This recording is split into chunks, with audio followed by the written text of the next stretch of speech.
โล1 2 3เดี๋ยวเช็คไมค์กันเดียวสอบ1 2 3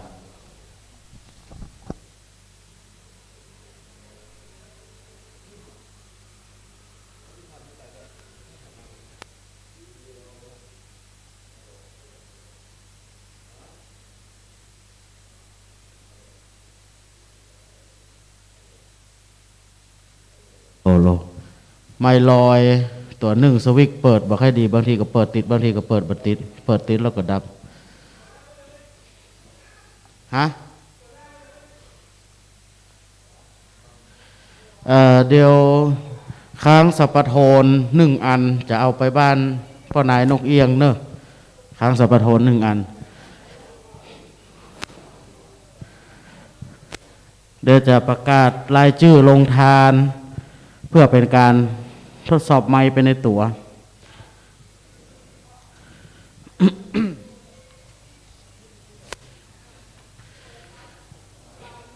เอาสำหรับโรงทานเฉพาะของวันนี้มีโรงทานข้าวต้มมัดของคุณยายทองปิวคุณแม่สำรวยสาครเจริญมีโรงทานข้าวเงี้ยวของคุณชมพูนุชนิวแมนคุณพิกุลลวดขาวโรงทานขนมจีนของคุณชนนาทีพังแสงสุโรงทานผัดไทยของคุณรัชดาพรพันธศรีวงศ์โรงทานขนมจีนจากห้างหุ้นส่วนจำกัดบุ๊กอลูมิเนียมโรงทานข้าวมันไก่คุ้ม4คุ้ม5คุ้ม6บ้านลงอ้อโรงทานน้ำมะพร้าวของคุ้ม4คุ้ม5คุ้ม6บ้านลงอ้อโรงทานข้าวเงี้ยวของคุณอนุชาติคุณชยานที่ปันสะเภาโรงทานน้ำสมุนไพรของพ่อกำนันคำดีแม่กำนันพองพันบุญสละโรงทานข้าวเงี้ยวข้าวต้มมัดของคุ้ม5บ้านลงอ้อโรงทานข้าวเงี้ยวข้าวต้มมัดของพ่อเลี้ยงเจียงไฮ้โรง400,000ธุรกิจโรงทานน้ำเก๊กฮวยขนมหวานของคุณพรทิพย์คำดีและคุณแสงเดือนซ้อนตาโรงทานรวมมิตรจากโรงน้ำแข็งแก้วแสนดวงโรงทานข้าวเงี้ยวของแม่สายทองสิงคำโรงทานลูกชิ้นทอดจากร้านลุงการยางโดยคุณที่วัดคุณลุงนภาวัฒนเมธาโรงทานโจ๊กตลาดบ้านท่อโดยคุณแม่นิตยาจิตติวุฒิคุณพ่อสอนอัดตันอัมภัยโรงทานขนมน้ำดื่มจากป้านางลูกหอของพี่เพนบ้านสันโรงทานน้ำส้มของนายเต่านางเงินทองยอดนายพิษนางพิษนายละทูลโรงทานมีเหลืองของไอ้แสงบัตตาโรงทานราชาบะหมี่เกี๊ยวของคุณประธานพรนนคังโรงทานไอศครีมของคุณจารุวัดของพ่อหลวงจารุสวรรค์อวยพรแม่หลวงวรรณาชาวหูเวียงพร้อมด้วยครอบครัวโรงทานข้าวไข่เจียวโรงทานข้าวไข่เจียวของคุณพิจิตรว่องไวและครอบครัวโรงทานลูกชิ้นนึ่งของป่อสุบินแม่สีนวลสุวรรณคฤหาสน์พร้อมด้วยครอบครัวโรงทานเค้กของคุณโสภาธรรมปัญญาโรงทานก๋วยเตี๋ยวของท่านผู้ช่วยวิเชียรคุณรัตนาธรรมะขันแข็งและมีโรงทานน้ำหวานคณะพ่อสั่งเต็งแล้วก็มีคณะของท่านต๋อมท่านสริยศก็เอาโรงทานไก่ทอดข้าวเหนียวต่างๆมาตั้งแต่เช้าก็ขออนุโมทนาไปยังโรงทานทุกท่านตัวเดียวในเวลา8:30เราจะได้ขึ้นรถไปเพื่อไปเจิญเอาผ้ากฐินจากบ้านเจ้าภาพมี2 ท่านด้วยกันไปที่บ้านต้าที่บ้านของพ่อนายนกเอี้ยงไว้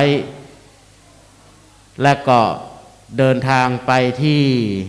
บ้านลองอ้อนหนองป้อมของแม่เกลือวันน่าจะลืมโรงทานเห็นเจ้าภาพเตียวมาลืมโรงทานไป1 โรงเสร็จแล้วก็ได้เวลา8:30ออกจากวัดไปที่บ้านท่าพร้อมคณะแห่แล้วก็มีนางลำที่มาพร้อมกับคณะแห่ไปเส้นบ้านต้าด้วยรถยนต์เมื่อไปถึงบ้านเปิ้นเรียบร้อยก็คณะกองก็จะได้แห่อาจจะแห่ตั้งแต่ออกจากวัดไปถึงบ้านเปิ้นคณะกองก็แห่ คณะกรรมการเฮาก็ไปเจิญผ้าเจิญอัฐบริขารจากบ้านเปิ้นขึ้นสู่รถเกาะขึ้นรถโดยทันทีแห่มาด้วยรถมาถึงทางบ้านหนองป้อมก็ยังบ่มั่นใจว่าจะเดินทางถนนเส้นหลักหรือว่าอ้อมไปที่ชลประทานก็ได้ให้คนรถอู้กันแห่งกำหนึ่งจากถึงบ้านแม่เครือวันแล้วเจ้าภาพก็คือร้านซีเมนต์สารนิดซีเมนต์บล็อกเชียงรายหรือว่าป่อสารนิดแม่สีออนเข็มขาวได้เป็นเจ้าภาพเมื่อไปถึงบ้านเปิ้ลคณะกองก็แห่อันอาจจะมีฟ้อนอยู่2ท่านก็ฟ้อนไปเฮาก็จะไปเจิญผ้าไตจากบ้านเปิ้ลขึ้นรถแล้วก็แห่ด้วยรถมาจนถึงหน้าวัดหลวงอ้อเมื่อมาถึงหน้าวัดหลวงอ้อแล้วจะได้เจิญผ้าไตตั้งอยู่ที่ปากประตูวัดจะมีการฟ้อนต้อนรับจากกลุ่มแม่บ้านของบ้านหลวงอ้อเฮา1 ชุดเมื่อฟ้อนต้อนรับเรียบร้อยก็จะเจิญผ้าไตขึ้นบนวิหารเลยทันทีสำหรับคณะกองของท่านตอมก็มีรู้สึกว่าจะมีนกนะมีนกก็จะแห่สักครู่หนึ่งคือพอสมควรแก่เวลาก็เช็คไมค์ก็คงจะโอเคละ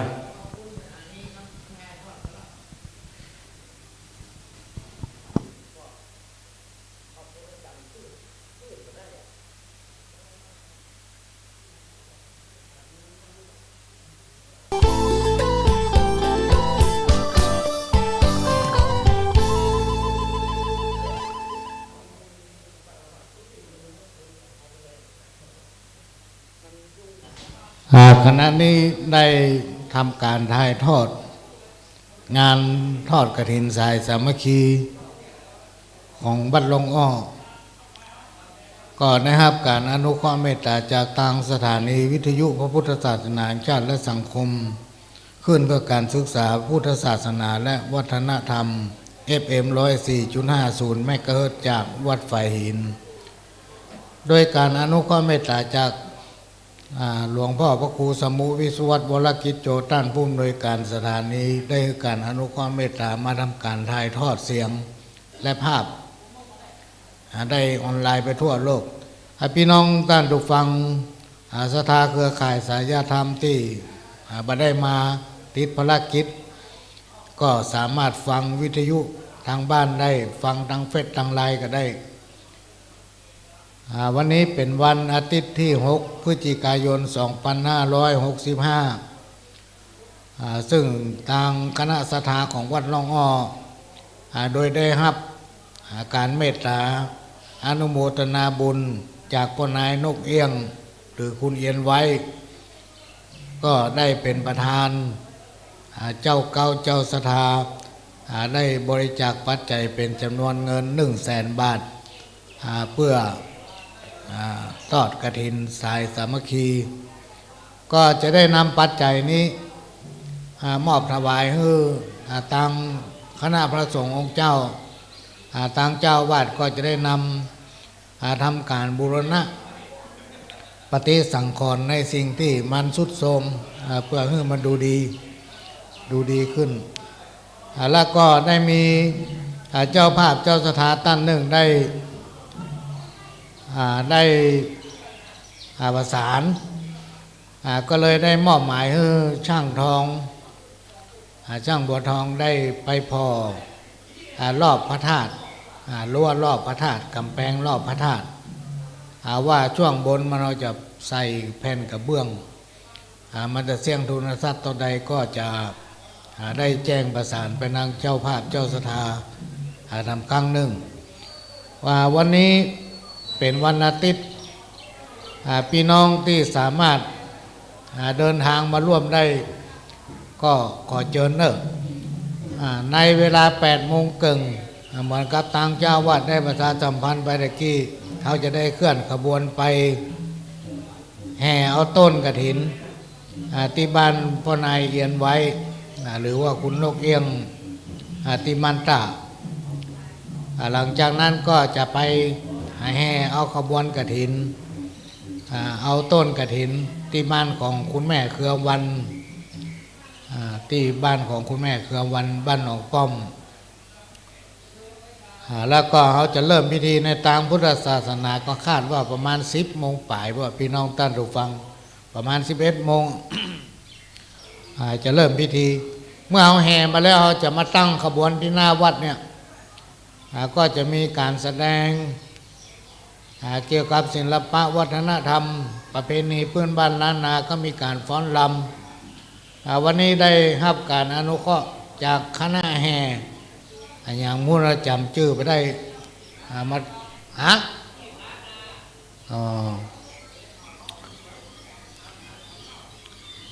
ของท่านต๋อมพระอาจารย์ต๋อมเนาะต๋อมก็ว่าต้อมหู ได้นำคณะแห่ตึงดนตรีพื้นเมืองและก็ของพวกห้องว่ากองอย่างกองเงากองปูเจคณะฟ้อนลำเพื่อจะมาต้อนรับพี่น้องคัดศรัทธาที่มาร่วมในการทำบุญทอดกฐินสายสามัคคีในวันนี้พี่น้องที่อยู่ตามบ้านก็ยังมาตันอยู่ยังมาได้อยู่เนอะก็คาดว่าจะเริ่มพิธีในทางพุทธศาสนาในเวลา11 โมงตรงเพราะมันใช้เวลาประมาณ30 นาที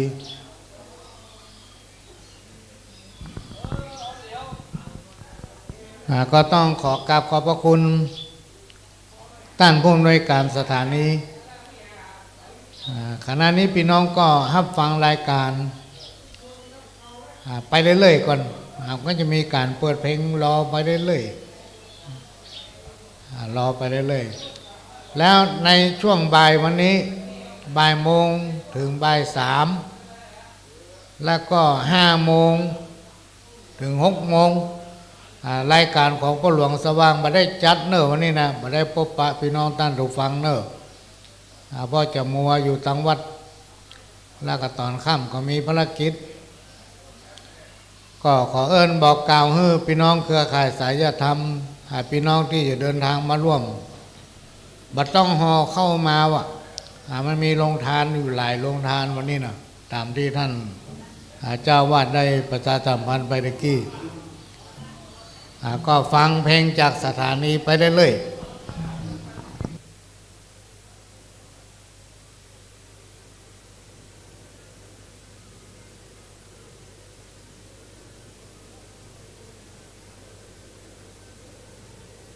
แล้วมาพักที่วัดแม่ตูนได้มานอนคืนแต่เราเขายังแกล้งครูบาท่านเจ้าเอาตำรวจมาคนยังจากห่วงพม่าแม่ตอดเขาหาว่าลักลอบคนปืนเขาแจ้งหมู่ตำรวจและพูดจะมายับครูบาติดคอเขาว่าเป็นอาวุธสงครามคนเข้ามาบ้าน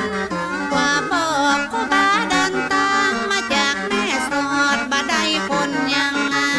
มาต่อยบ่ได้พิษธรรมพิษศีลครูบาเจ้านั้น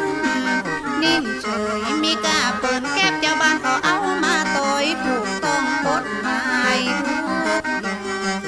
ได้กล้าปืนแก็บบอกเดียวว่าตำรวจมาเขียวอูปอบะยังคนแล้วบ่ป้าอย่างสักอย่างสิ่งผิดกฎหมายบอกเขาแกล้งหาเรื่องเข้าใจจะจับจะไล่ตะครูบาข่าวปีเอาตู้เจ้ามาคนอาวุธก็บ่มีเขาเลยลบหน้านี้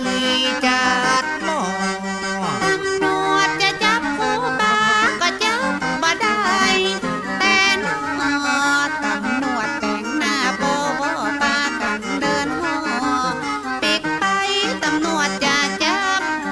จะยับศรัทธาก็ซ้ำไม่หลายจะยับก็ตึงบ่ไหวเอาผิดตึงบ่ได้สักจากบ้านแม่ตื่นแต่กาได้เดินทางมาไกลลำแล้วได้อย่าไปพักไปอย่างที่วัดห้วยการปอดบอกกองตันออกจากวัดห้วยการแล้วไปพักที่วัดดงฤาษีหมู่ตำรวจจะมาจับมาผีครูบาข่าวปีแท้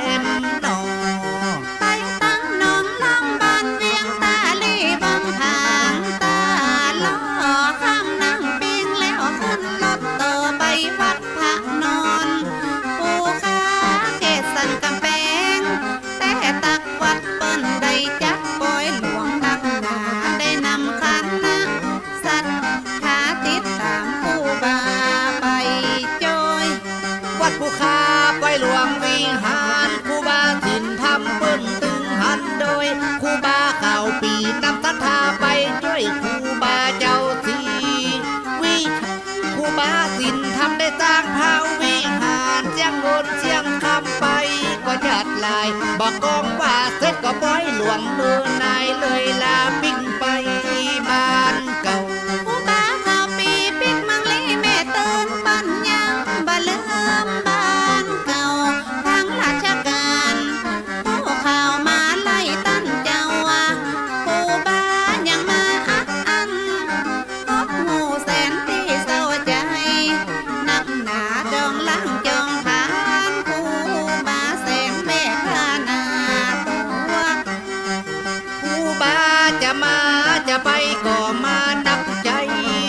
แต่เล่าผู้บ้านึกถึงญาติที่อยู่ดอยเต่าเปิ้นเล่าว่าเป็นกำผู้คนไปบอกมาพบผู้บ้าก็ได้อู้ได้ถามว่าอาตมาจะขอไปประจำที่พระบาทตะโมยังจะได้ก่อน ก็กำนันฮักปากฮักกำก็เลยเดินตามญาติหมอจะไปปรึกษาในอำเภอปั้นโพว่าปั้นจะว่าอย่างใดท่านนายอำเภอหากทราบก็เลยดีอกดีใจขอท่านมาอยู่ไว้จะได้มาสร้างพระพุทธ ด้วยความร่วมมือของท่านนายอำเภอและกรมป่าไม้เด็ดขาดปิดทางการเปิ้นได้อนุญาตให้ได้จับจองดีตึงกว้างตึงยาวจะเป็น400-500จะได้สร้างอารามที่อยู่จำสินเป็นที่พักนักเป็นที่พักพิงพี่น้องใจยิ่งน้อยเต่า ด้วยบุญและบารมีครูบาข่าวปีท่านเจ้า ได้สร้างพระวิหารแต่เล่าพร้อมด้วยเจดีย์องค์งามสร้างพระเจดีย์เก้ายอดตั้งอยู่บนพระวิหารเป็นศิลปะงดงามพระวิหารครอบรอยพระพุทธ พระบาทตะหม้อปะตางเข้าแม่ตื่นแม่ตุบแม่บวนเด็ดขาดดอยเต่ามีทะเลสาบมีแผ่ววัดวาอาจได้ตั้งศาลาได้ตั้งกุฏิวิปัสสนาเข้ากันมาทานเหมือนกับท่านเจ้าว่าครูบาสินทำทิศตามตัวสร้างมาโดยตลอ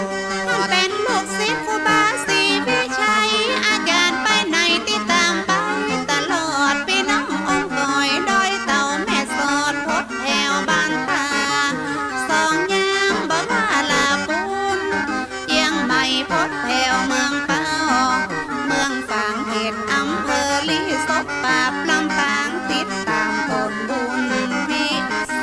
พี่น้องกะเลียงพี่น้องอมก้อยเจ้าเขาเจ้าดอยตึงบะนาวบะเน็ดมาจุกันตีตีนดอยสุดเทพรวมแล้ว500กว่าพร้อมด้วยเจ้าแก้วนวรัตน์วางทีลาเลิกจะได้สร้างถนนเพื่อเป็นสิริมงคลพร้อมกับหลวงทีปากกา พี่น้องไตลือไตเลาะไตเขินมาสร้างถนนหยา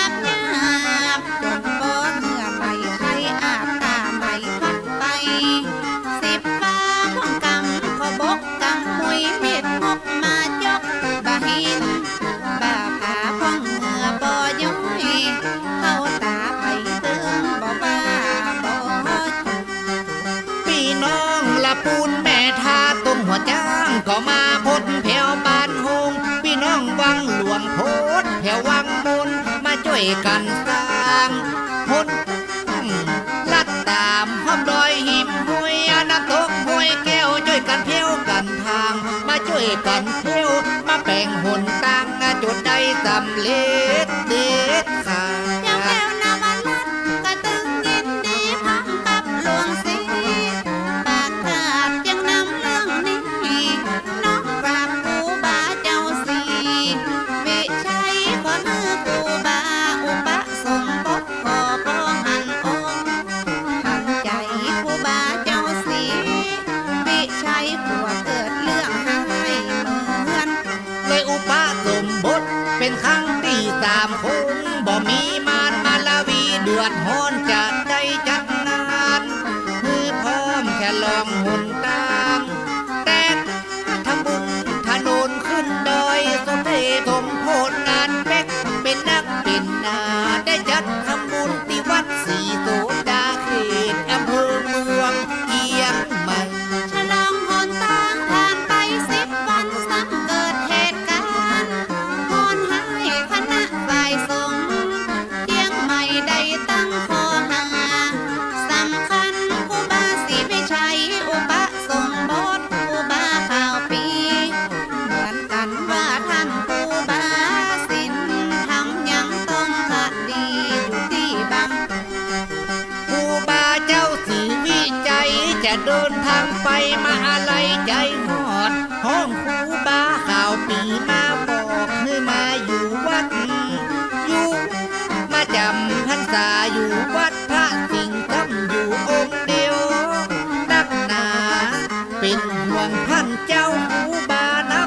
ตั้นได้ไปติดข้อครูบาข่าวปีเลยปิกบ้านนอกไปพักที่วัดบ้านได้ห่มผ้าเหลืองบ่เมินเต้าใดทุกแสนเศร้าใจเหมือนกันมาจำพรรษาที่วัดบ้านปางสังกุฏิขึ้นมาหลังหนึ่ง ได้ไปสร้างวัดสร้างวากุฏิศาลาหลายล้านหลายหมื่นนิมนต์ไปสร้างวัดที่อื่นเขตอำเภอลิง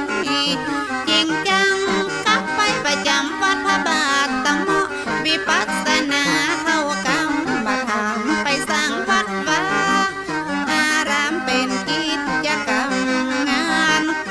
บอกกองหูข่าวครูบาเจ้าถือวิจัยครูบาข่าวปีดีใจแต่นอดีใจกะตึงแม่ตึงพ่อตึงกะเลียงเหี่ยวหอได้ตั้นได้พ้นภัยพ้นข้อตึงบ่มีมนทินนะฮือได้เท่ามองเป็นผ้าล่มใสโพทองปิ่งแสงเรืองลองสอดส่อง ตกกับสุขมันมาต่อยกันไทยห้ามสังขารใดพ่องครูบาศรีวิชัยเป็นอิฐเป็นอ่อนได้เกิดอาพาธลงไปท่านได้แก่หมอละนะภาพหมดเสียงอินทรีย์หายใจสุดแสนโศกเศร้าอาลัยฮือแก่คนไทยทั้งชาติ เหมือนเปิ้นเอามีดมากกเหมือนเอาของบกมาถากน้ำตาครูบาก็หับหัวใจพอจะขาดจับครูบาข่าวปีท่านได้สร้างเมนพร้อมกับประสาทหนึ่งหลังสร้างแผ่วหีบบรรทุศพทองคำไว้ที่วัดบ้านปางบ้านเกิด ครูบาข่าวปีเป็นลูกศิษย์ครูบาซึ่งมีปัญญานำเลิศสร้างวัดสร้างวาได้ก่อได้เกิดอันจิตประเสริฐดีงามชื่อเสียงโด่งดังไปทั่วทุกทิศเหมือนเนรมิตคือหันลูกศิษย์ลูกโยมมากินมาตานเหมือนสายลำธารน้ำแม่ ครูบาข่าวปีตั้นเป็นตนเมตตาบุญบารมีกาแก่ตั้นได้มีจิตใจเพื่อแผ่เอ็นดูพี่น้องวังเป็นเขตอำเภอหอดดอยเต่าวัดที่นี่น้ำท่วมละเปื่อนละฟูจากอำเภอหอดวังลุงมาอยู่ผ่านน้ำพาบา รัฐบาลสร้างเขื่อนยันฮีจำเป็นได้นี้ได้ภาคพ้องไปอยู่แม่สอดเมืองตากปักกันคนตีคนต่างจากนาข้อเหือบ้านแคบกอกได้อบพยพไปอยู่บ้านผานามมีป่อน้อยคนได้เป็นประธานนำเอาเจ้าบ้านตึง มีป่อน้อยฝนนามสกุลตุนวงไปนิมนต์ครูบาข่าวปีมาอยู่หมู่เจ้าบ้านดีใจชอบสู้ครูบาจะได้มาสร้างอันจะได้สร้างไว้เป็นที่สำนัก เป็นที่ปฏิบัติประกอบกิจกรรมครูบาเลยมาสร้างพระบาทพระนามเป็นที่กล่าวขานยิ่งใหญ่ แล้วท่านก็ยังรับนิมนต์ไปสร้างวัดเหนือวัดใต้บ้านหงหลงลีสันปะตองเจียงใหม่พดไปแถวเมืองลำปางได้สร้างหงเหียนแม่เถยแม่ปอกแม่ตื่นปางซานดงกำหงเหียนปาขาหงเหียนห้วยการสร้างแถวหงเหียนบ้านผู้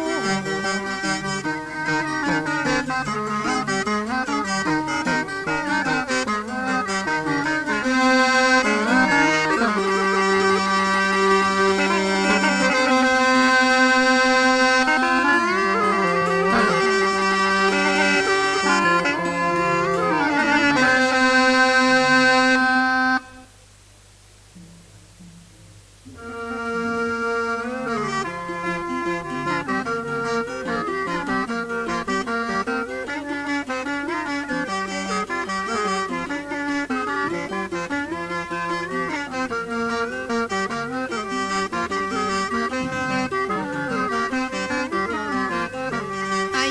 35ถึง42ได้ตั้งวัดพระนอนพร้อมวิหารแถม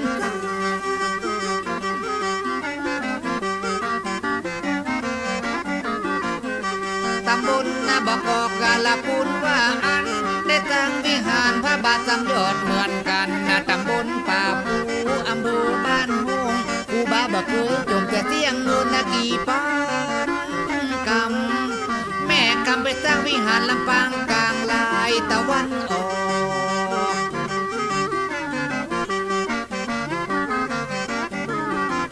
จากจังหวัดลำปางไปบ้านจากบ้านนาลัดดอยลัดป่าหัวไหลไข่ยอดจากอำเภอเมืองตากพ้นอำเภอแม่สอดคำนั้นก็เดียวหอดเข้าขีดแม่ละมาดละไปตั้งหงเฮียนให้เจ้าดอยเจ้าเขาวัดตึงลูกตึงเต้าได้เข้าหงเฮียนแม่ละมา สร้างกุ ด ฏิกลางทุ่งวัดแม่สอดนั้นนางบประมาณตั้งกาเสียงเป็น5-6 ล้อ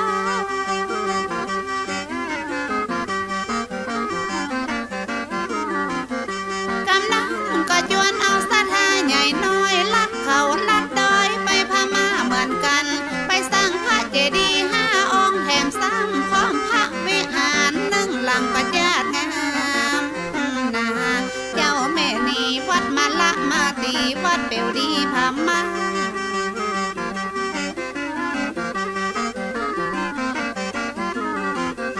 เสียงเงินเสียงคำไป6 ปันรูปีลวดไปสร้างเจดีย์แหลงว่าอันในเมืองกุกกิกเขตพม่าซ้ำสร้างเจดีย์แม่ตาลตาสองยางแม่สอดนายมอนจากอำเภอแม่สอดฮอดไปแม่ห้องสอนกำนันก็เดินจรเข้าเขตดอยเต่า วัดพระบาทตะหมอไปตั้งกุฏิวิหารลวดไปตั้งสะพานเดี๋ยวข้ามแม่น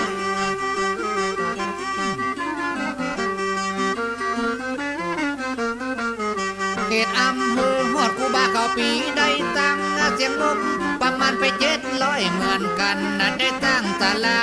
ได้ตั้งกุฏิที่อำเภอแม่ตื่นในวัดบ้านปางกำแม่กำเสียงนกประมาณนับไป2,400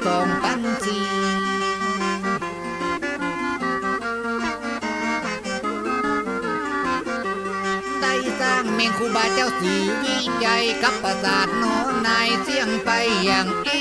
พร้อมมีบรรจุศพครูบาแถมนี้เสียงไป2,400ครูบาเข้าปีตึงบะจงได้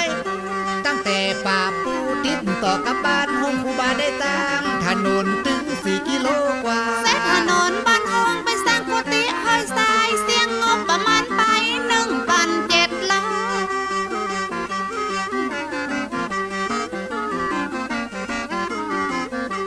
เขตอำเภอฮอดสร้างมาบัดใหญ่น้อยเอ็นดูพ่อนานพ่อน้อยเตียวลัดซอยถนนผลตั้งบ่ดีไปมาก็เดือดร้อนสร้างสะพานคำล่องไปตลาดวังลุง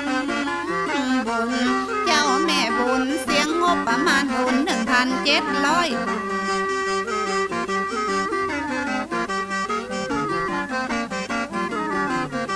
ไปสร้างกุฏิที่วัดฮอดหลวงได้จักได้จวนรวมกันเป็นเจ้าภาพเสียงงบประมาณทุน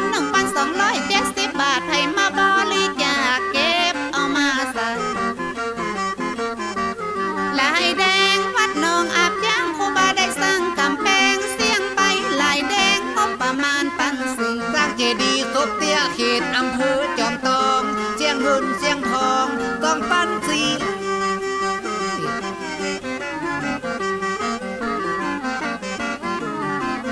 บางพ่องก็หอมนักบางคนก็หอมน้อยสร้างเสร็จเรียบร้อยก็จัดงานฉลองบอกกองสำเร็จไปสร้างวิหารดอยแก้วคือบ้านแม่กลางเขตอำเภอจอมทองวอนแม่วอนเสียงเงินเสียงทอง10,000 บาท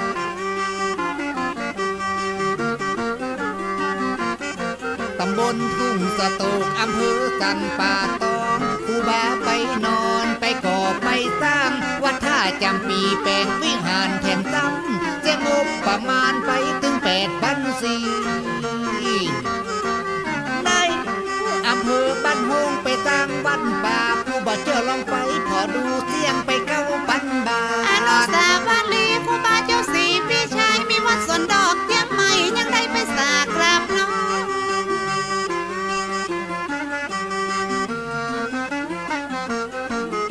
วิหารมันลุกอุบายังไปซ้อมเจ้าพี่เจ้าน้องยังได้หอมร่วมกันได้ก่อยอดธาตุที่วัดสวนดอกเอาหินดินทรายถอกแปลงรอบไว้ญาติงามกำเจ้าแม่กำงบประมาณร่วมกันเสียงไป40,000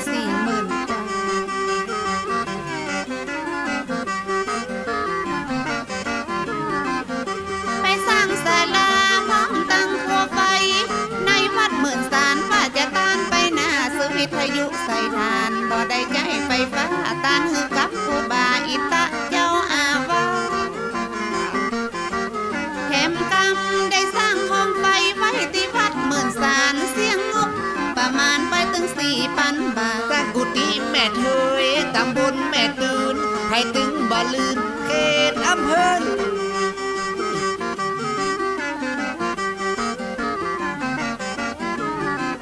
สร้างพระพุทธรูป3 องค์อย่างอีในวัดแม่ตื่นอำเภอลีเหมือนกันครูบาไปสร้างแผวอุโบสถที่วัดห้วยทรายอำเภอโพธิ์ก็จัดงานกำท่านกำซื้อติดดินผืนงามตามจังหวัดบ้านแอน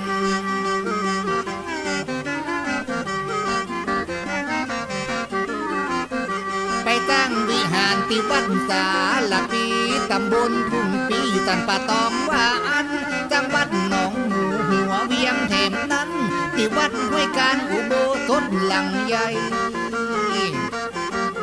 ยิ่งไปตั้งหุงเฮียนนันที่วัดบ่อหินตำบลตลาดขวัญดอยสะเก็ดเชียงใหม่ สร้างโรงเรียนปากเมืองขัวมุงสารปีครูบาเข้าปีท่านได้สร้างเอาไว้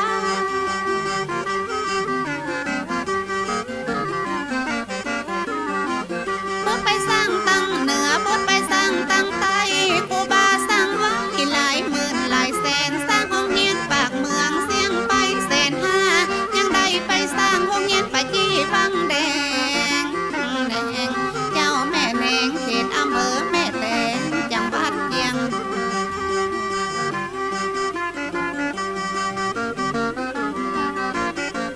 สร้างโรงเรียนวังแดงเสียงไป400,000 ไปได้สร้างอนามัยจ่อแลว่าอันผู้บาเข้าปีเปิ้นได้กึดได้สร้างอนามัยจ่อแลเสียงไป20,000นายนวลกำนันก็ไปสร้างตำบลบาคำหลวงโรงเรียนบ้านกวนสันปะตองเชียงใหม่ ตำบลกองแควที่บ้านตำลังครูบาไปสร้างห้องเฮียนเอา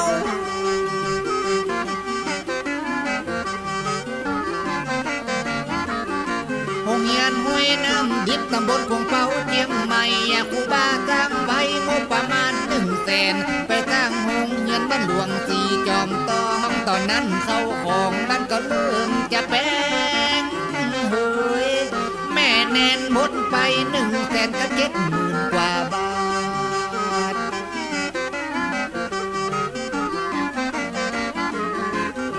ไปตั้งห้องเฮียนศพเตี้ยจอมตองเจ้าบ้านเจ้าจองห้องกันเป็นเจ้าภาพเจ้างบประมาณไป40,000 กว่าบาทเสร็จแล้วไปตั้งห้องเฮียนทุ่งหมากนุ่ง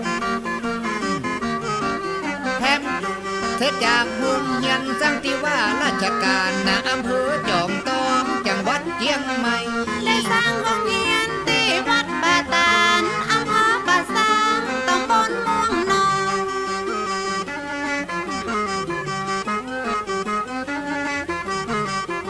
เสียงงบประมาณไปนักปัจจัยน้อยปัจจัยเสียงเป็นร้อยเสียงไปเป็นแสนไปสร้างโรงเรียนบ้านไหลดงน้ำดิบห้องก็อยู่ห้องก็ปิดห้องก็ไปนอนแหมเจ้าแม่แนมงบประมาณเกือบ100,000เสียงไปถึง8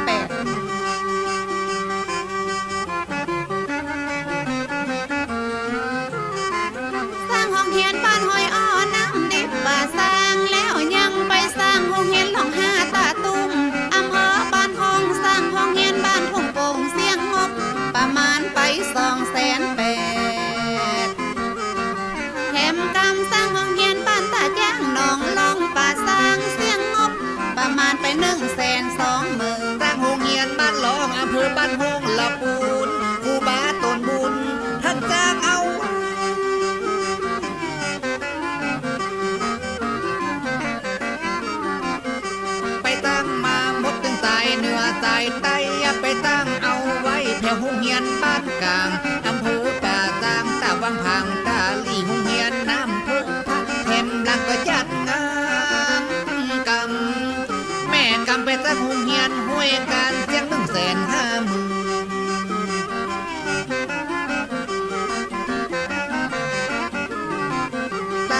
อนามัยบวกคุกน้องตองเจ้าบ้านเจ้าจองไผกระตึงหันโดยครูบาข่าวปีท่านนี้มาช่วยไผเก็บไผป่วยก็จะได้มาตรวจป่วยจากนั้นไปตั้งโรงเรียนบ้านป่าป่วยตั้งแต่จันทร์สวยตัวยังบักเกิด จากอำเภอบ้านทองเข้าอำเภอแม่ทานับเป็นครูบาได้สร้างมาหมดแล้ว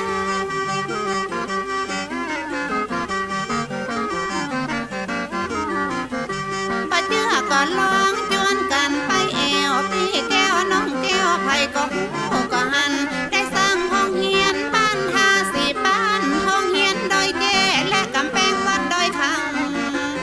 กำเจ้าแม่กำกุฏิละงามสร้างไว้วัดแม่ลอง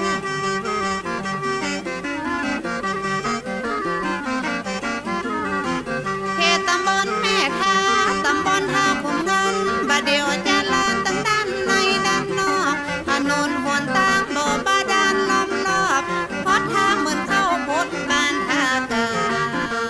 ดแต่กากูบาได้สร้างสะพานคำนังแม่ทาไผไปไผมาลดละก็ได้พา โรงเรียนบ้านแม่อาวนครเจดีย์ครูบาข่าวปีท่านสร้างเอา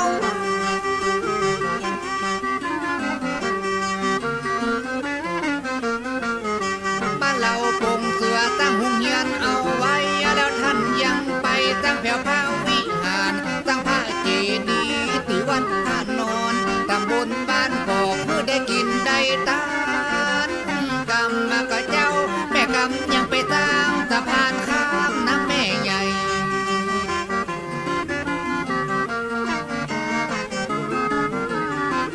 เป็นประธานเจ้าถนนบ้านบางหลวงป่าผู้บ่เชื่อลองไปพอรู้ดอกก่อนเกี่ยวพอบัดได้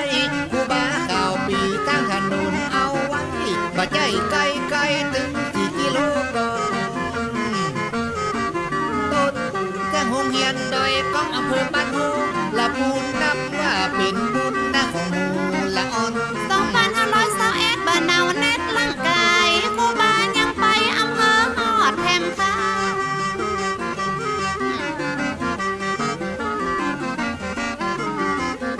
ไปสร้างพระวิหารหน้าป้อนแถมดันตำบลบ่อหลวงอำเภอฮอดเหมือนกัน เสียงงบประมาณไป160,000พร้อมกับ500กับตึง4 ปันกำเจ้าแม่กำเจ้าบ้านจะได้ตานวิหารหลัง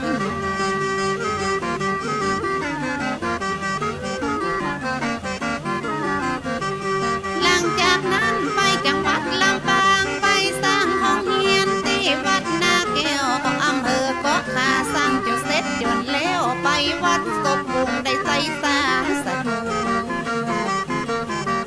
เจดีย์สร้างตั้งห้องเรียนวิหารก็มีครูบาข่าวปีความดีท่านมีมาก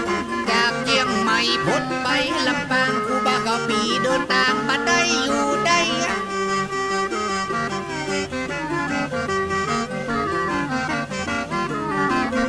ไปตั้งโรงเรียนและวิหารแถมตำมาวัดตันทุ่งแฮมมาตำบลไหลหิน ไปตั้งเจดีย์หลังดอยสมพืชและตั้งกำแพงที่วัดจอมปิงแถมกำแม่แนนตั้งโรงเรียนบ้านนางแทนเสียง190,000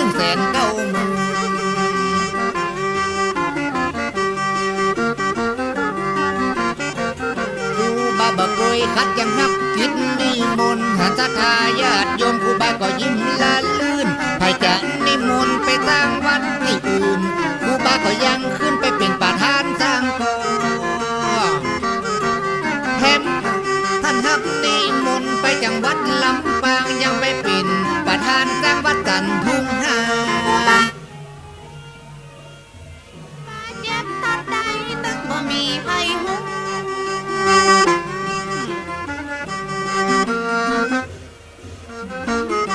ครูบาเป็นอย่างบักกายปีปากอูมีคนเดี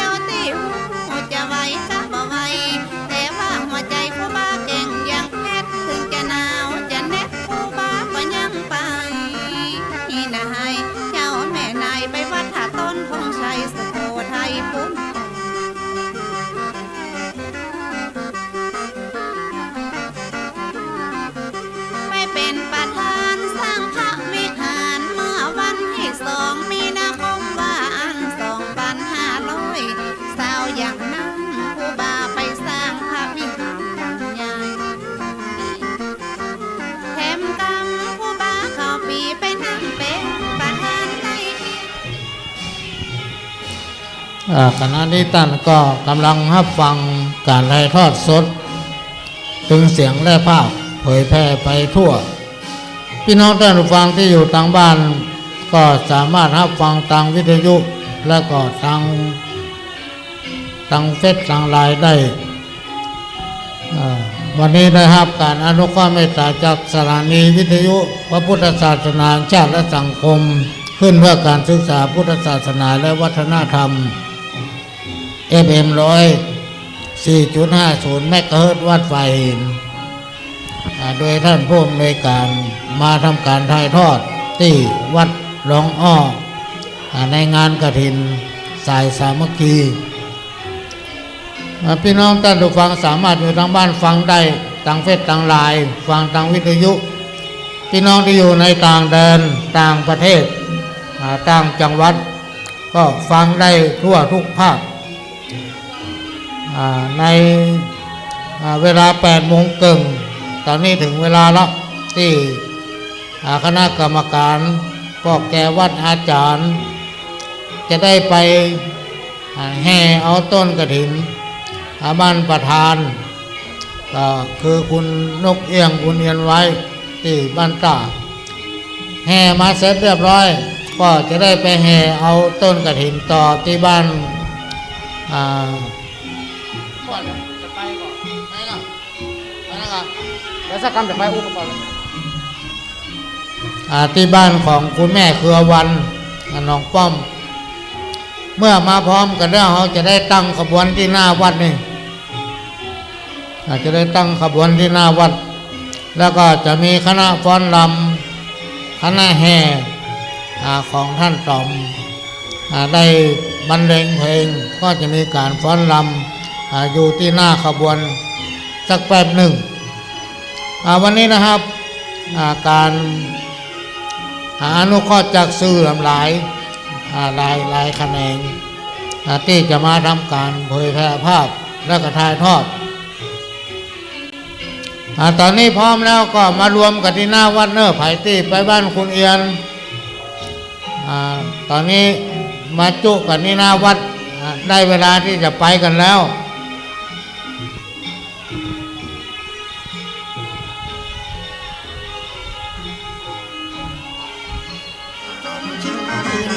สะอาดมีคนเอาเชือกไปจับไปลากสารูพาพุทธพระที่จมมาอยู่ในแม่น้ำตึงหินดินทรายไหลมาทับถมเอาเชือกมามัดรวมกันหลาย10 คนลากดึงกระดึงบ่าออกพรมแดนพม่ากับไทยคือเขตอำเภอแม่สอดพระพุทธรูปหน้าตัก3 ศอกถึง24 นิ้วพอดีก็เลยไปกราบไปขอนิมนต์เอาครูบาเข้าปีขอให้ท่านไปทำพิธีอัญเชิญพระพุทธรูปครูบาเอาได้สายสิญจน์ให้คนดำน้ำไปผูกอัญเชิญละพระพุทธรูปจมอยู่ในน้ำมืดครูบาได้คัตสมาธิได้ตั้งสติจิตอธิษฐานพระพุทธรูปองค์งามโผล่ขึ้นเหนือน้ำง่ายพระพุทธรูปขึ้นสู่บนแพศรัทธาพ่อแม่พากันก้มน้อมกราบเป็นที่น่าอัศจรรย์ขนาดเพราะว่าบุญบารมี ภัยที่จะไปแห่ต้นกฐินที่บ้านคุณเอียนมาจุกันที่หน้าวัดเนอร์จะไปแล้ว8:35 แล้วเขาจะได้ไปแห่เอาต้นกฐินที่บ้านคุณเอียนไว้หรือว่าป้านายนกเอื้องที่บ้านตาล่องขี้ควายซึ่งท่านได้อนุโมทนาบุญร่วมเป็นเจ้าภาพเป็นประธานกฐินในวันนี้หลังจากนั้นก็จะได้ไปแห่เอาต้นกฐินที่บ้านของ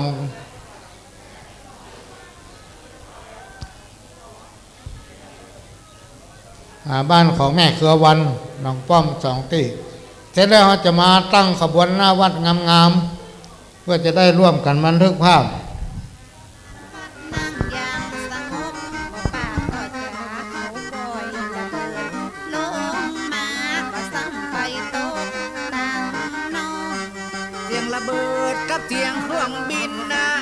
ยังมาดังใบดังบอดจับใส่บางคนนะน้ำตาก็ออกกลัวว่าจะได้ตายจากเสียงระเบิดจนฟ้าดังสนั่นนะสะท้านสะท้วนเหมือนแผ่นดินจะไหวพอลูกระเบิดตวัดมาตวัดไปตึงบ่ตกตั้งในสักลูก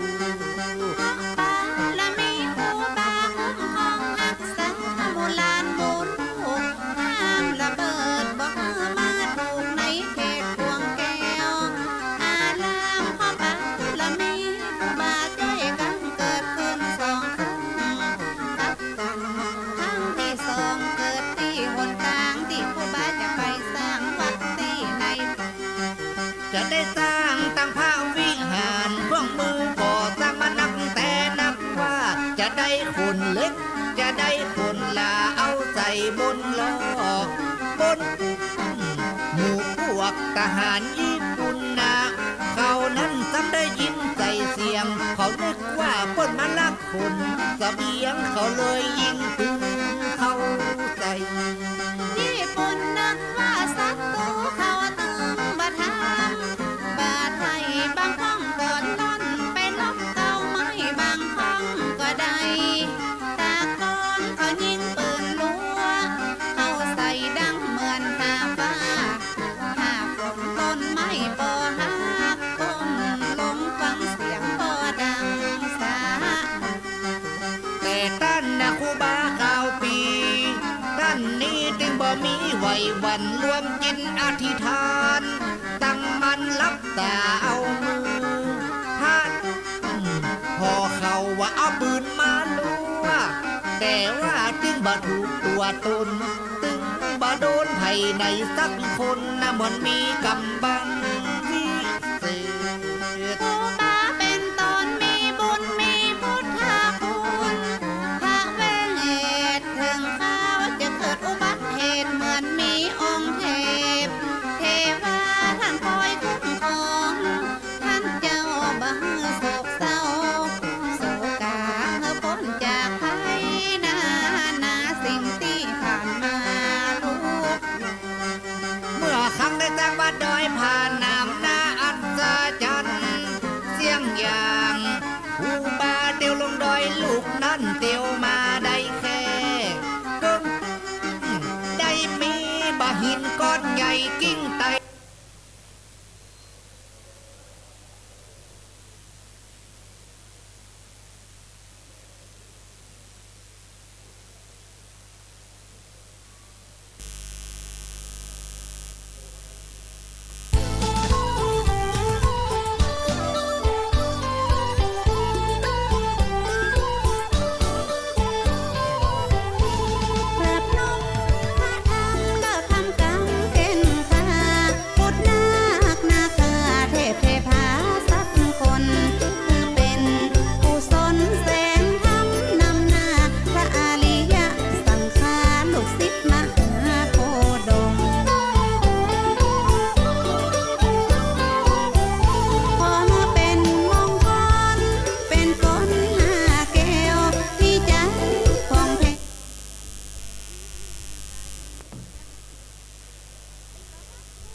บ่ว่ามุ่งเหย้าอีกก็มูเสือปักกายอมุ่งหมายเผยแผ่พระธรรม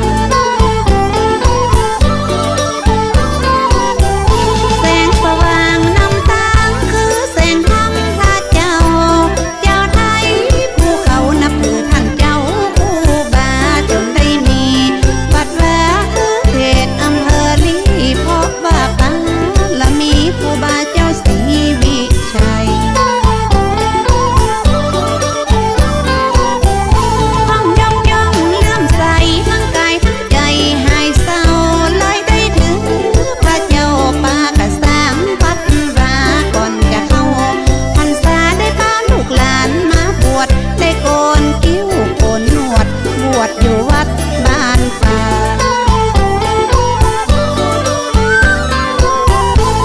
ผู้บาสินธรรมนั้นเป็นตนวิเศษพระท่านสังเกตอย่างจิตใจของคนบ่ว่าคนตุกข์คนจนบ่ว่าเจ้าเขาชนบทพ้นจากความทุกข์โศกและคะปัญหาโลกี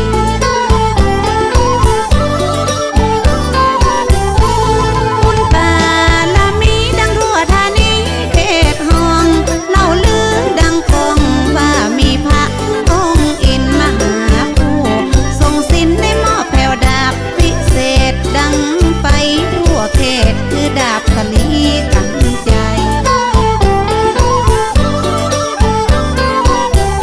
ได้ปัดเป่าพิษภัยอันตรายใหญ่น้อยความทุกข์เศร้าซอยพ้นจากบาปกรรมเวรได้หนีหุ้นเพิ่งเย็นบ่แบ่งจังวันนะได้นับถือธรรมะก็ถือว่าเป็นคนดี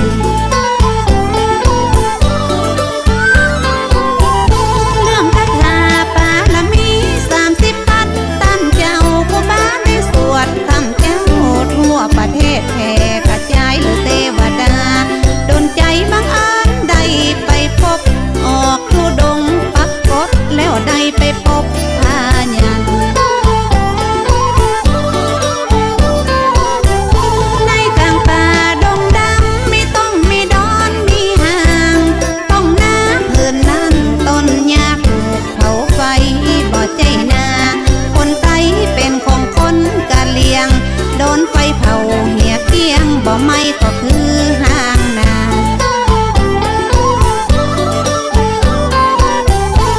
แปลกใจนักหนาผู้บ้าเลยเดินไปส่องหันพายันวังยองก็เลาะที่บนกลางห้างนาตั้งให้เป็นคาถาปาละมี30ปัดเอามาเรียบเรียงเขียนคัดก็เป็นภาษาบาลี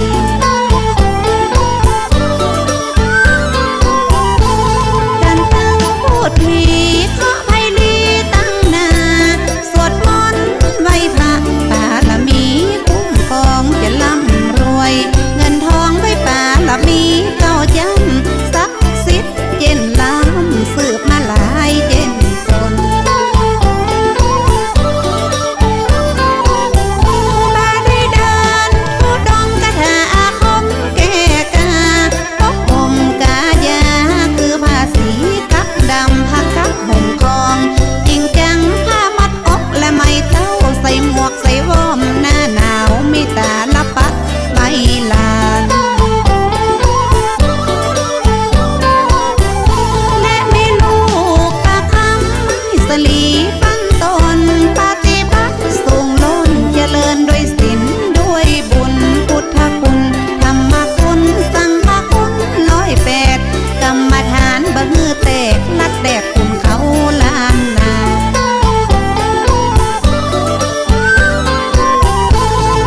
3 วันตัดเล็บ7 วันสักผ้าได้โกนเกษาถ้าครบ15 วันบ่เบื่อสิ้น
ว่าเจ้าสีวิจัยลูกขอไว้กับ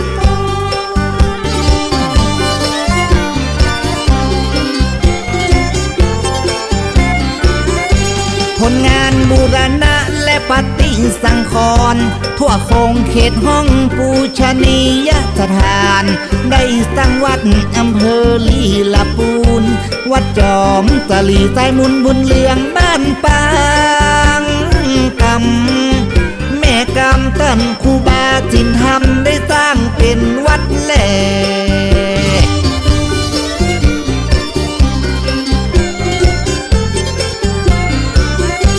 ครูบาตั้งเจ้าได้สร้างวัดสร้างวาบ่ฮือศรัทธาได้เกิดความแตกแยกวิหารล้านนาครูบาออกแบบวัดห้วยการบ้านโฮงได้ไปกึดไปก่อต้นวัดดอยก้อมบ้านโฮงละปูนวัดแม่เทยแม่ตื่นและวัดแม่ปอก ครูบาสร้างวัดพระธาตุจอมสวรรค์ตำบลดงดำเขตอำเภอลี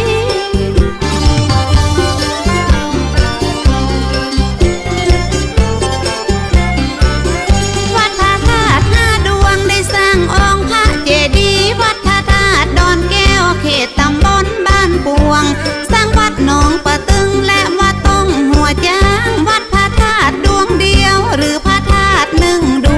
วงกำเจ้าท่านกำเขตตำบลดงดำได้สร้างมาตลอด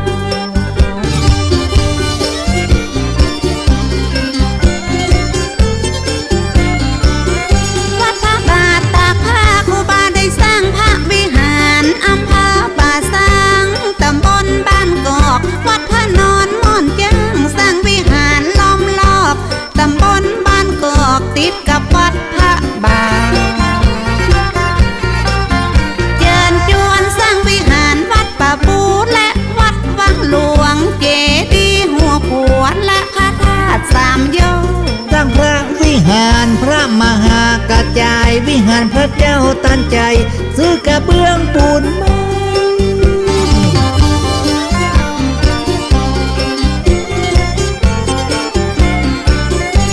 นั่นคือวัดหลวงหันลิคุณชัยครูบาท่านไปสร้างไว้เหมือนกัน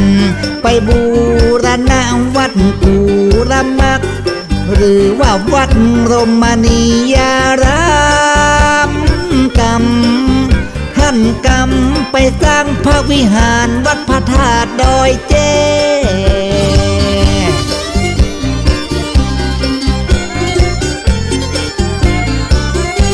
ตำบลท่ากาศอำเภอแม่ทาเพราะว่าปุญญาปารมีกาแก่และพระธาตุกูกุดจะมาเทวีงามแต่สร้างสะพานคำน้ำปิงละปูนเชียงใหม่นอนเป็นห้องกันว่าสะพานศรีวิชัยจะมาจะไปตึงสบายสะดวก ได้ไปบูรณะได้ไปพัฒนาสร้างวัดสร้างวาศรัทธาบ่ทอดทิ้ง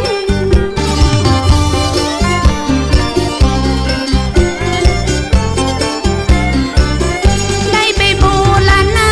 ที่วัดพระสิงห์ในเขตเชียงใหม่ตั้งสายใต้สายเหนือมีวัดพระสิงห์และวัดสวนดอกตำบลสุเทพเขตนครเวียงพิงจริงเจ้าแม่จริงได้สร้างวัดพระสิงห์มีกำแพงล้อมรอบ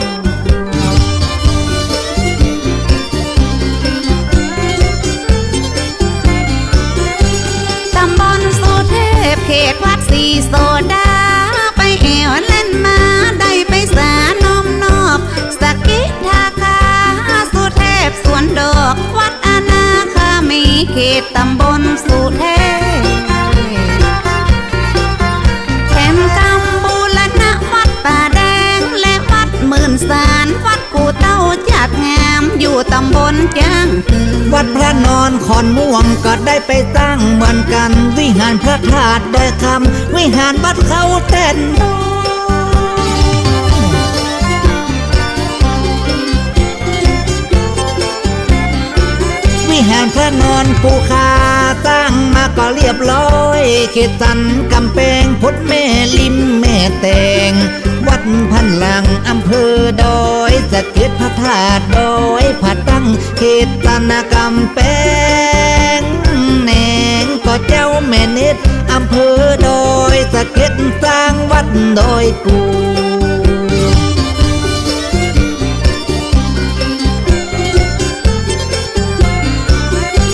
สร้างพระเจดีย์ที่วัดแม่ดอกแดงและวัดดอนเจียงจักบอกจักอู้วัดป่าจี้แม่แตงไผ่ก็ตึงหู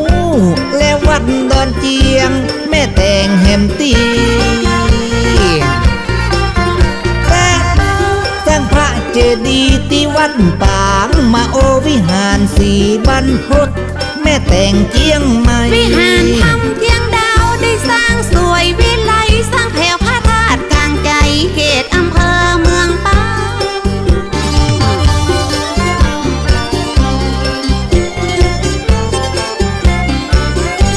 สร้างวัดม่วงนางครูบายังไปเป็นเก้าเขตอำเภอเมืองเป้า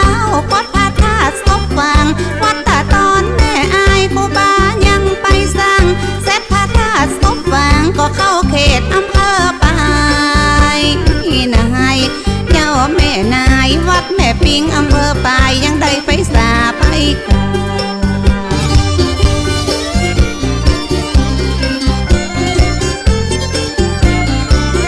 สร้างพระธาตุม่อนเปียสร้างวัดน้ำหู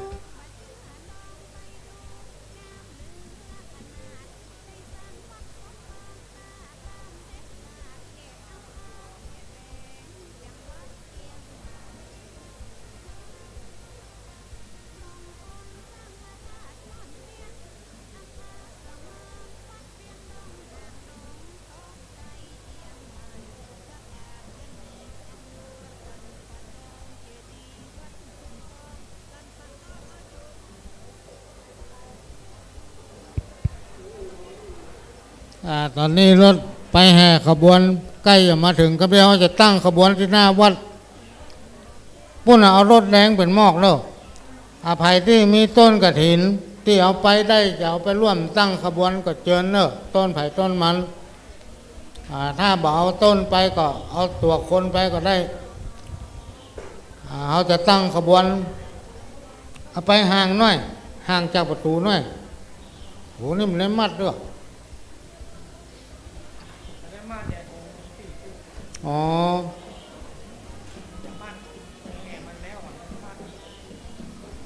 กันเดี๋ยวจะมีการแห่สมโพธิสลองกฐินน้อยหนึ่งจะได้บันทึกภาพร่วมกันเอาไว้เป็นที่ระลึกว่าในวันที่6 พฤศจิกายน 2565คือวันนี้เราได้ร่วมกันทำต้นกฐินสายขึ้นขณะนี้พี่น้องท่านผู้ฟังก็กำลังรับฟังการถ่ายทอดสดจากวัดหนองอ้อตำบลสันปีเสื้ออำเภอเมืองจังหวัดเชียงใหม่โดยได้รับการอนุเคราะห์เมตตาจากสถานีวิทยุพระพุทธศาสนาแห่งชาติและสังคมขึ้นเพื่อการศึกษาพระพุทธศาสนาและวัฒนธรรม FM 104.50 เมกะเฮิรตซ์ตอนนี้กำลังไปแห่เอาต้นกฐินมาที่ถึงหน้าบริเวณวัดแล้วก็จะมีการตั้งขบวนพี่น้องศรัทธาวัดดอยเวียงห่อนำโดยท่านเจ้าอาวาสได้นำต้นขวตาลมาห่อมาต้นหนึ่ง วัดพระธาตุเวียงห่อนี่สมัยอาจารย์พระโครุ่งโรจน์มุนินโท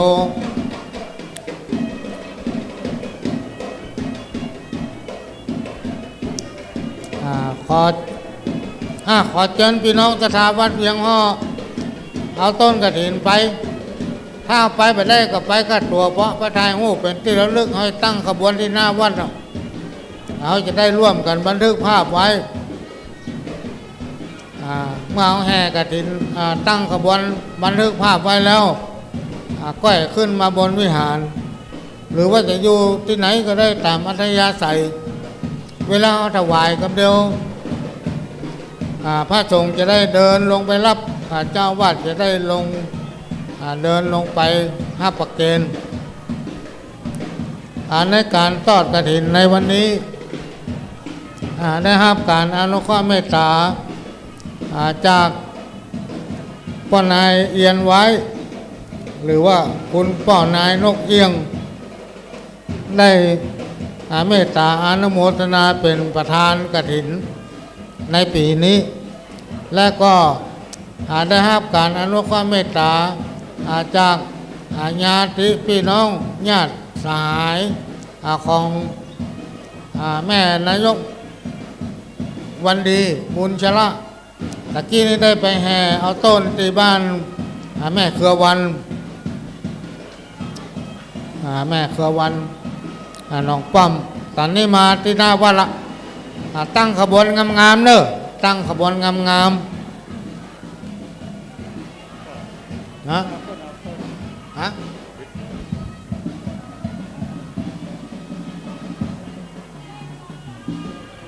เอาต้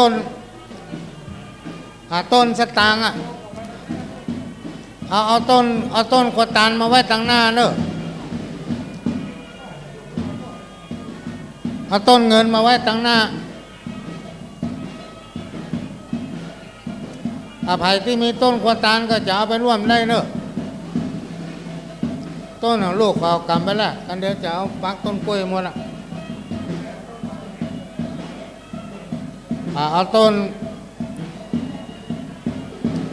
ภัยที่สะดวกเพราะเขาจะได้เอาไปบันทึกภาพกันวันนี้นะครับ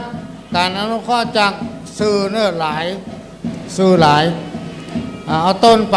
กำนะครับอนุเคราะห์จากสื่อทีวีก็มีโทรทัศน์ก็มีวิทยุก็มีอันยังวันนี้เขาจะนั่งแปลงตอนนั้น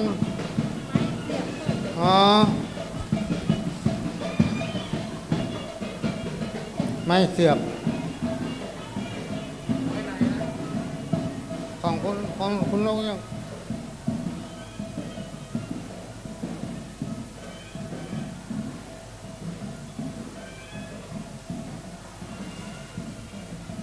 ใช่ลูก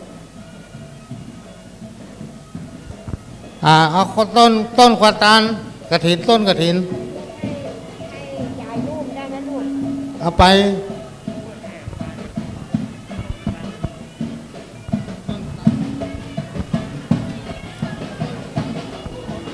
โอ้ก็ต้องเอาไปแล้วครับอัลโหล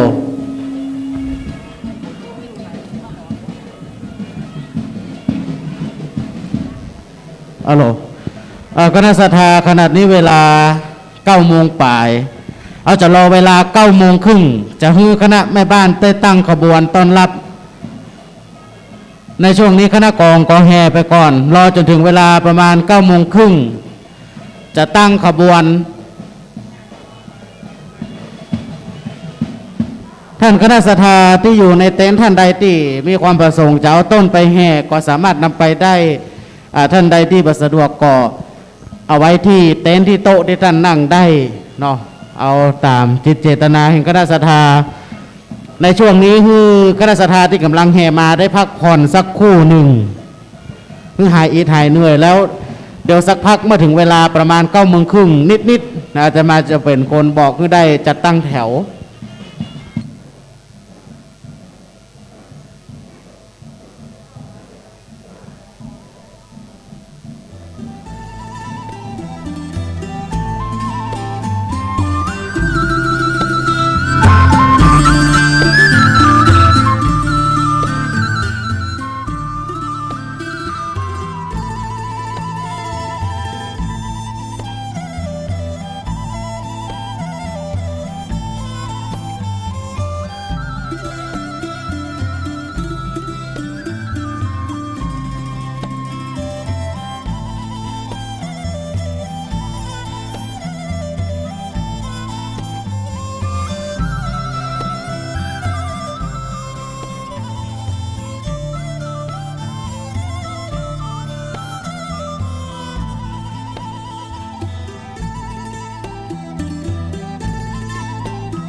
โอกาสนี้ทางด้านเจ้าภาพ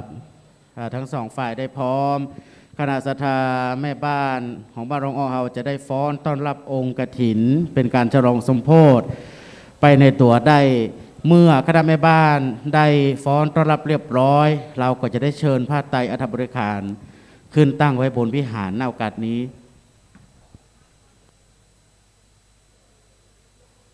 ถ้าจะขึ้นแห่ก็ขึ้นแห่จะได้เชิญองค์กฐินขึ้นสู่บนวิหารได้เนาะโอกาสนี้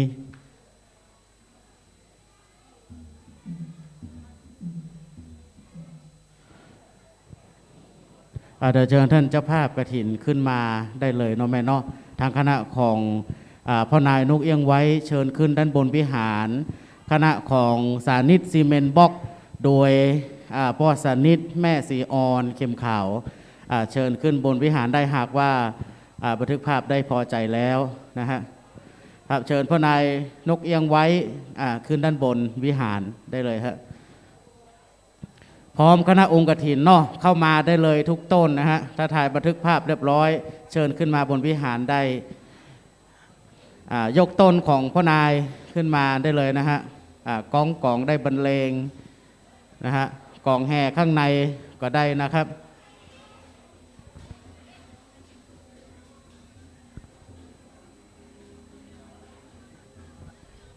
เชิญเอาพานแว่นฟ้าสัปโทนขึ้นมาได้เลยนะฮะ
รถไถมาหน้าวัดลงหมูแฮสต็อปก่อนเนอะถ้ามารถในอู่ประจังขอหมูแฮย่างก่อน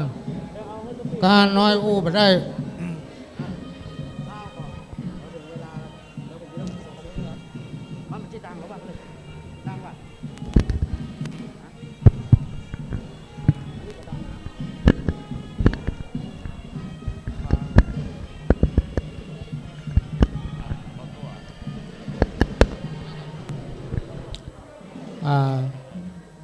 ก่อนอื่นต้องขอกราบขอบพระคุณทางผู้อำนวยการสถานีวิทยุกระจายเสียงพระพุทธศาสนาแห่งชาติและสังคมขึ้นเพื่อการศึกษาพุทธศาสนาและวัฒนธรรม FM 104.50 เมกะเฮิรตซ์สำนักงานตั้งอยู่ที่วัดไฝ่หินเชียงใหม่เป็นแม่ข่ายเผยแพร่ออนไลน์เผยแพร่ไปทั่วโลกเผยแพร่ไปทั่วทุกประเทศเลยอยู่ต่างประเทศก็ดูได้วันนี้ได้ครับการโปรดเมตตาอนุเคราะห์ร่วมอนุโมทนาบุญโดยคุณปนายเอียนไว้ หรือว่าปนายนกเอี้ยงเนาะตะกี้เขามาถามว่านกเอี้ยงเป็นไม่ยิงนะไอ้หรอเขาก็เปิ้นเป็นพ่อใจเนาะ แล้วก็ตอนนี้สถานที่พร้อมป้อนนายกรักบุญชละนายกเทศมนตรีตำบลสันติเสื้อก็มาถึงบริเวณบนพระวิหารแห่งนี้เจ้าภาพรองลงมาก็คือเจ้าของผู้จัดการหุ้นส่วนหกน้ำแข็งแก้วดวงพร้อมกับตระกูลบุญชละเนาะร่วมกันทำต้นหนึ่งเอาไปแห่มาถึง2 ต้นขอเชิญคุณตุก่อนที่เริ่มพิธีขอเชิญคุณตุคุณสุตลิตปุณธลิกอันนั้นเยอรมันโน่แฟนมันอยู่เยอรมันขึ้นมาบนวิหารกำเดียวจะได้เพื่อนจะได้เชิญจุดเทียนธูปชุดหนึ่งขอเชิญคุณตุอยู่ทั้งรูปเนี้ยเพื่อนมาชอบคนหลายวะ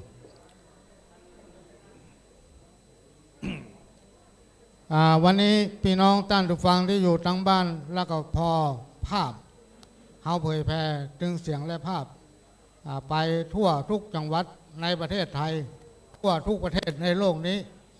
โดยสถานีวิทยุพุทธศาสนาแห่งชาติและสังคมขึ้นเพื่อการศึกษาพุทธศาสนาและวัฒนธรรมซึ่งได้รับการอนุเคราะห์เมตตาจากหลวงพ่อพระครูสมุวิศวัตรวรกิจโจท่านผู้อำนวยการสถานีของจังหวัดภาคเหนือเฮาเชียงใหม่และทำลายสถานีก็ต้องขอกราบขอบพระคุณท่านผู้อำนวยการหลายๆสถานีที่นำภาพและเสียงนี้เผยแพร่ไปสู่สถานีขึ้นต่างๆหลายขึ้นก็ต้องขอกราบขอบพระคุณอย่างสูงและขอกราบอนุโมทนาบุญกับพี่น้องศรัทธาบอกว่าจะเป็นบ้านลองอ้อและคณะศรัทธาที่มาจากหลายประเทศมันมีถึงฝรั่งมีถึงคนไทยเนาะหลายบ้านหลายจองที่มาร่วมในการทอดกฐินสายในวันนี้แล้วมันมีข่าวทำอันหนึ่งที่จะแจ้งประชาสัมพันธ์ก็คือมันมีคนแสดงความประสงค์ว่าใครบูรณะรั้วรอบพระธาตุแต่ว่านี่คือช่างทองไปดูแล้วว่าไม่ต้องปูอย่างใดเนี่ยอย่างใดให้มันดูดีอย่างน้อยมันเหมาะสมกับพระธาตุแล้วจะเอาราคานั้นแจ้งไปยังผู้ความเขาก็คงจะได้ร่วมอนุโมทนาบุญกันทำครั้งหนึ่งก่อนที่จะมีประเพณีส่งน้ำพระธาตุในปีหน้าไม่เป็นไปได้อย่างใดนี่อยู่กับช่างที่มาประเมินทำกรรมหนึ่งวันนี้ต้องขอกราบขอบพระคุณพ่อนายนะครับมัดมือบนโชคนี่นะ ที่จริงเป็นพี่น้องกันเนี่ยแต่ท่านไปเกิดต่างประเทศพุ่นมาเกิดในบ้านเขา อาจจะได้เริ่มพิธีนั่นนะครับ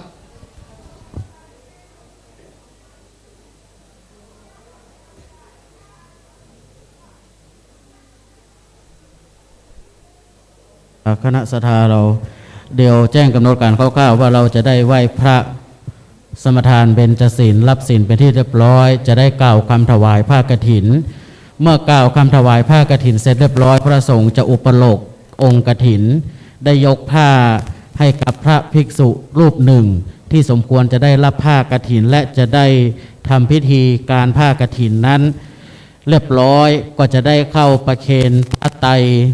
แด่พระสงฆ์พระภิกษุสงฆ์รูปนั้นหลังจากนั้นอาตมาภาพก็จะได้ลงไปรับต้นกฐินพระภิกษุรูปนั้นจะได้ลงไปรับต้นกฐินที่บรรดาญาติโยมเราตั้งไว้ด้านล่างส่วนทางด้านบนก็จะเป็นพิธีประเคนจตุปัจจัยก็แจ้งเพื่อทราบคร่าวๆโดยประมาณนี้เดี๋ยวก็พิธีกรก็จะได้บอกเป็นลำดับไปในเบื้องต้นอาตมาภาพจะได้ขอโอกาสได้เป็นพิธีกรเพื่อดำเนินรายการพิธีทอดกฐินของวัดหลวงอ้อในครั้งนี้ในช่วงนี้พร้อมแล้วจะได้จุดธูปเทียนบูชาพระรัตนตรัยซึ่งมีเทียนจำนวน6ชุดด้วยกันชุดที่1จะได้เรียนเชิญพ่อนายนกเอี้ยงไว้ได้จุดธูปเทียนบูชาพระรัตนตรัยโตะหมู่โอกาสนี้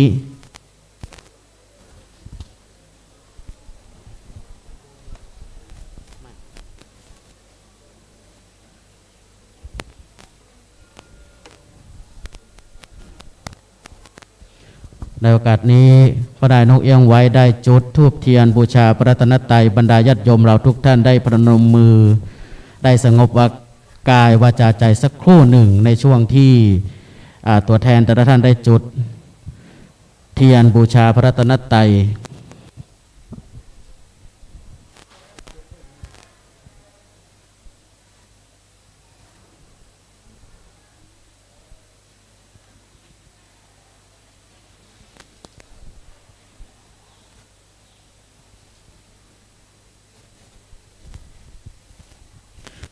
ในการจุดเทียนบูชาพระรัตนตรัยชุดที่2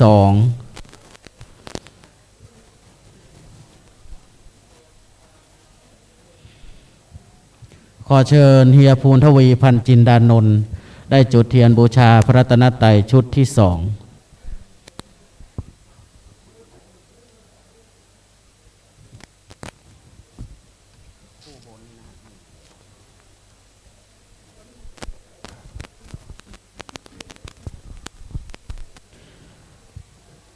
ต่อไป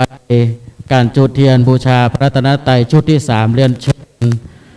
คุณพ่อสานิตคุณแม่สีออนเข็มขาวจากสานิตซีเมนต์บล็อกจังหวัดเชียงราย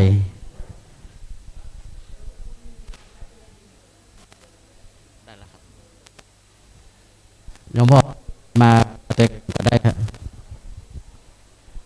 โยมพ่อเป็นตัวแทนกับโยมแม่มาคุณพ่อสานิตคุณแม่สีออนเข็มขาวหรือว่าสานิตซีเมนต์บล็อกจังหวัดเชียงรายโยมพ่อโยมแม่ก็เป็นคนบ้านเฮาได้ทำธุรกิจที่จังหวัดเชียงรายแตะคุณปู่ก็ได้ลูก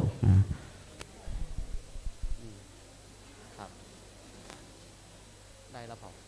แล้วก็ต่อไปจุดเทียนบูชาพระรัตนตรัยชุดที่4โอกาสนี้เรียนเชิญพ่อนายกกลักบุญชละพ่อนายกเทศบาลตำบลสันผีเสื้อบ้านเฮาได้จุดเทียนบูชาพระรัตนตรัยเป็นชุดที่4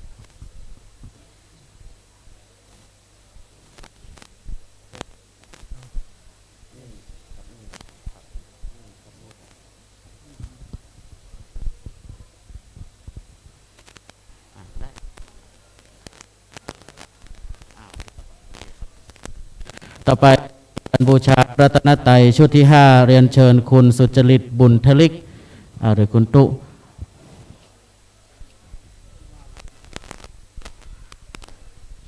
นะฮะก็คงกำลังจะได้เดินทางขึ้นมา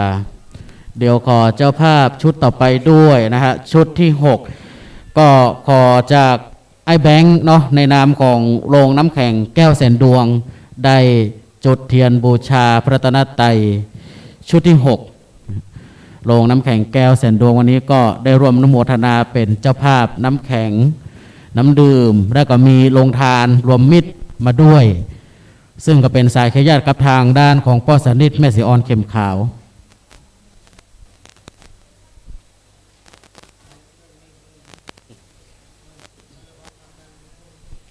โอกาสนี้ขอเรียนเชิญท่านชัยพรสิงคราชได้เมตตาจุดเทียนบูชาพระรัตนตรัยอีก1ชุด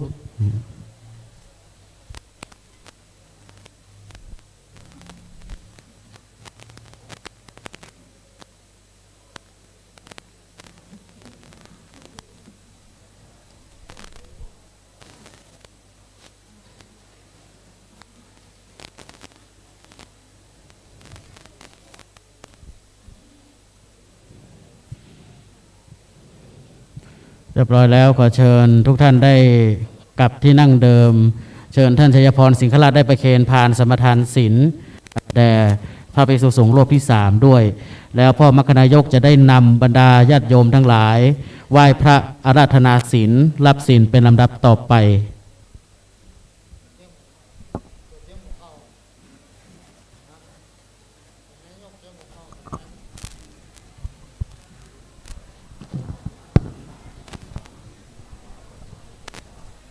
เรียบร้อยเลยครับเรียบร้อยเนาะต่อไปนี้เราจะได้ร่วมกันไหว้พระรับศีลต่อไปนะครับอิมินาสกาเลนะพุทธังอภิปูชยามะอิมินาสกาเลนะธัมมังอภิปูชยามะอิมินาสกาเลนะสังฆังอภิปูชยามะอะระหังสัมมาสัมพุทโธภควาพุทธังภควันตังอภิวาเทมิสวากขาโตภควตาธัมโมธัมมังนะมัสสามิสุปฏิปันโนภควโตสาวกสังโฆสังฆังนะมามิมะยังพันเตติสาลาเนนะสังหาปัญจศีลานิยาจามาทุติยัมปิมายัมพันเตติสาลาเนนะสังหาปัญจศีลานิยาจามาตติยัมปิมายัมพันเตติสาลาเนนะสังหาปัญจศีลานิยาจามานะโมตัสสะภะคะวะโตอะระหะโตสัมมาสัมพุทธัสสะนะโมตัสสะภะคะวะโตอะระหะโตสัมมาสัมพุทธัสสะนะโมตัสสะภะคะวะโตอะระหะโตสัมมาสัมพุทธัสสะนะโมตัสสะภะคะวะโตอะระหะโตสัมมาสัมพุทธัสสะนะโมตัสสะภะคะวะโตอะระหะโตสัมมาสัมพุทธัสสะนะโมตัสสะภะคะวะโตอะระหะโตสัมมาสัมพุทธัสสะพุทธังสรณังคัจฉามิพุทธังสรณังคัจฉามิธัมมังสรณังคัจฉามิธัมมังสรณังคัจฉามิสังฆังสรณังคัจฉามิสังฆังสรณังคัจฉามิทุติยัมปิพุทธังสรณังคัจฉามิทุติยัมปิพุทธังสรณังคัจฉามิทุติยัมปิธัมมังสรณังคัจฉามิทุติยัมปิธัมมังสรณังคัจฉามิทุติยัมปิสังฆังสรณังคัจฉามิทุติยัมปิสังฆังสรณังคัจฉามิท ตาติยัมปิพุทธังสารนังคัจฉามิ ตติยัมปีพุทธังสรณังคัจฉามิ ตาติยัมปิธัมมังสารนังคัจฉามิ ตติยัมปีธัมมังสรณังคัจฉามิ ตาติยัมปิสังฆังสารนังคัจฉามิ ตติยัมปีสังฆังสรณังคัจฉามิ ปานาติปาตาเวระมณีสิกขาปะทังสมาธิยามิ ปานาติปาตาเวรมณีสิกขาปะทังสมาธิยามิ อาทินนาทานาเวระมณีสิกขาปะทังสมาธิยามิ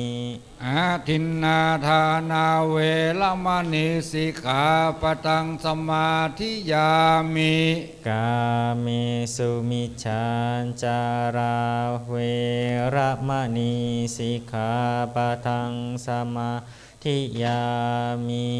กาเมสุมิสาจาลาเวรมณีสิกขาปะทังสมาธิยามิ มุสาวาทาเวระมณีสิกขาปะทังสมาธิยามิ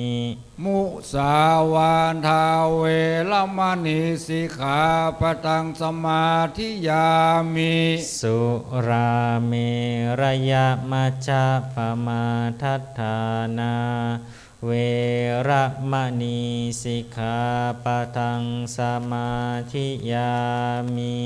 สุลาเมลยมัชฌะปมาทัฏฐานาเวรมณีสิกขาปะทังสมาธิยามิ อิมานิปัญจสิกขาปทานิสีเลนะสุขติงยันติสีเลนะโภคสัมปทาสีเลนะนิพุติงยันติตัสมาสีลังวิโสทะเย สาธุ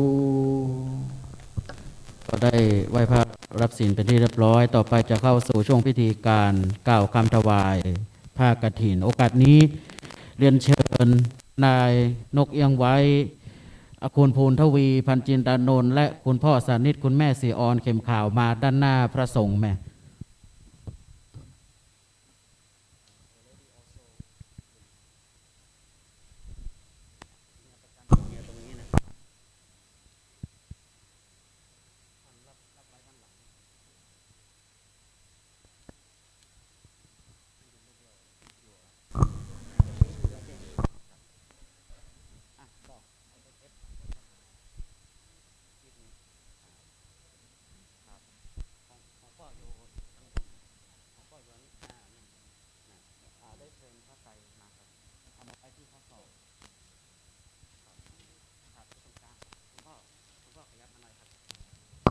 ขยับอยู่ตรงนี้ข้างในตรงกลางอันตรงนั้นนะฮะเดี๋ยวถ้าจะเป็นคนกล่าวคือกล่าวไปพร้อมๆกันมาเนาะ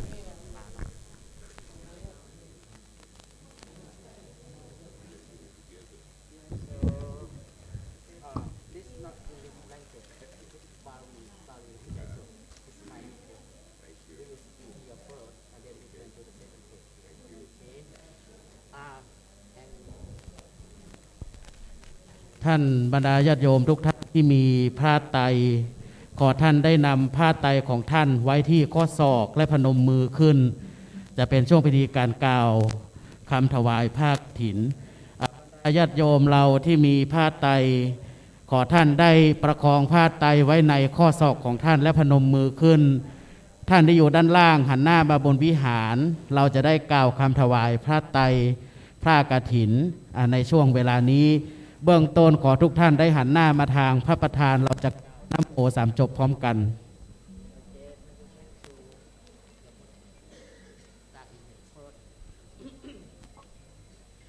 โอกาสนี้เราจะได้ท่องน้ำโอสามจบแล้วก็จะได้ต่อด้วยกล่าวคำถวายผ้ากฐินณโอกาสนี้ นะโมตัสสะภะคะวะโตอะระหะโตสัมมาสัมพุทธัสสะนะโมตัสสะภะคะวะโตอะระหะโตสัมมาสัมพุทธัสสะนะโมตัสสะภะคะวะโตอะระหะโตสัมมาสัมพุทธัสสะ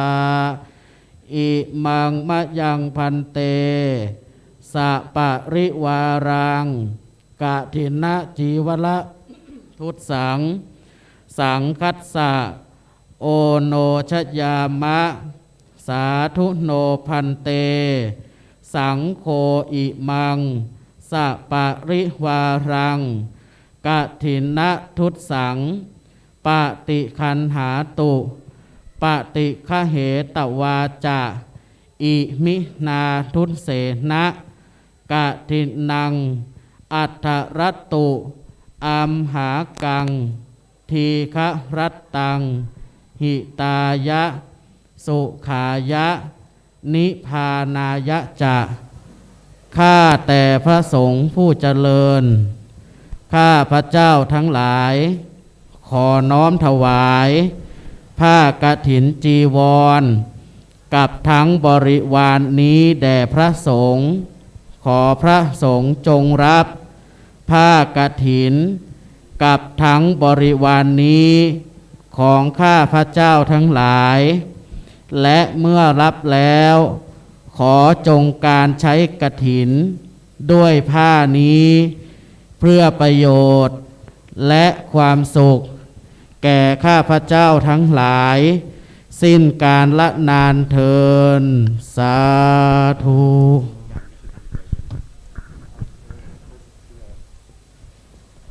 ถวายตรงนี้ครับพระสงฆ์จะได้รับรับช่วยกันรับหน่อยทีละอันเอาอันกลางก่อนครับรับอันกลางก่อนรับโอเคโอเคเดี๋ยวนั่งที่ตรงนั้นเนาะดำเนินรายการสองท่านได้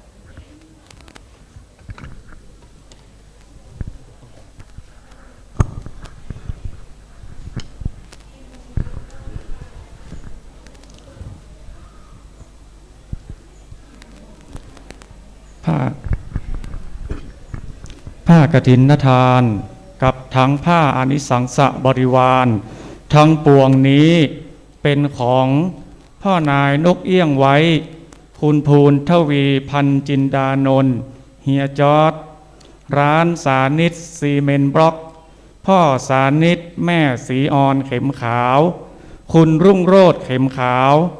นางสาวเบญจวรรณเข็มขาวผู้อำนวยการเจ้าหน้าที่สำนักงานป้องกันและปราบปรามยาเสพติดภาค 5แม่นายปราณีปัญโยคณะญาติธรรมพ่อหลวงสว่างธาตุอินจันทร์คณะศรัทธาพี่น้องไตคณะศรัทธาบ้านท่าหมู่ที่3คณะศรัทธาบ้านร้องอ้อหมู่ที่4คณะศรัทธาบ้านขัวโกหมู่ที่5และสาธุชนทุกท่านผู้ประกอบด้วยศรัทธาอุตสาหะพร้อมเพรียงกันนำมาถวายแด่พระภิกษุสงฆ์ผู้อยู่จำพรรษาท่วนไตรมาสในอาวาสนี้ก็แลผ้ากฐินทานนี้เป็นของบริสุทธิ์ดุจเลื่อนลอยมาโดยนภาอากาศแล้วแลตกลงในที่ประชุมสงฆ์จะได้จำเพาะเจาะจงลงว่าเป็นของภิกษุรูปใดรูปหนึ่งก็หามิได้มีพระบรมพุทธานุญาต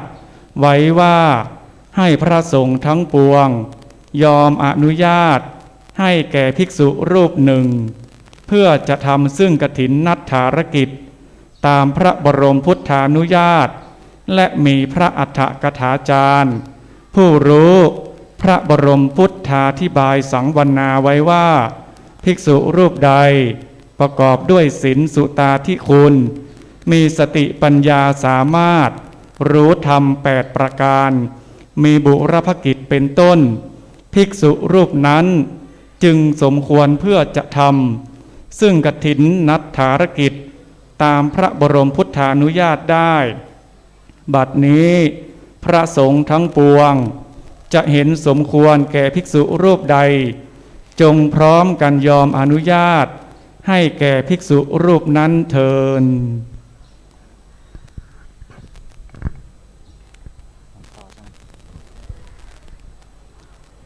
ผ้ากฐินนทาน กับทั้งผ้าอานิสงสบริวารทั้งปวงนี้ ข้าพระเจ้าพิจารณาเห็นสมควรแก่พระสัญชัยกันตะวิโร เจ้าอาวาสวัดร้องอ้อ เป็นผู้มีสติปัญญาสามารถ เพื่อกระทำกฐินนทานนกิจ ให้ถูกต้องตามพุทธานุญาตได้ ถ้าพระภิกษุรูปใดเห็นไม่สมควร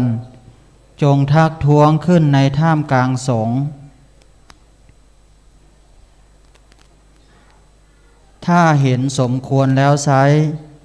จงให้สัทธสัญญา สาธุการขึ้นให้พร้อมกันเถิด สาธุ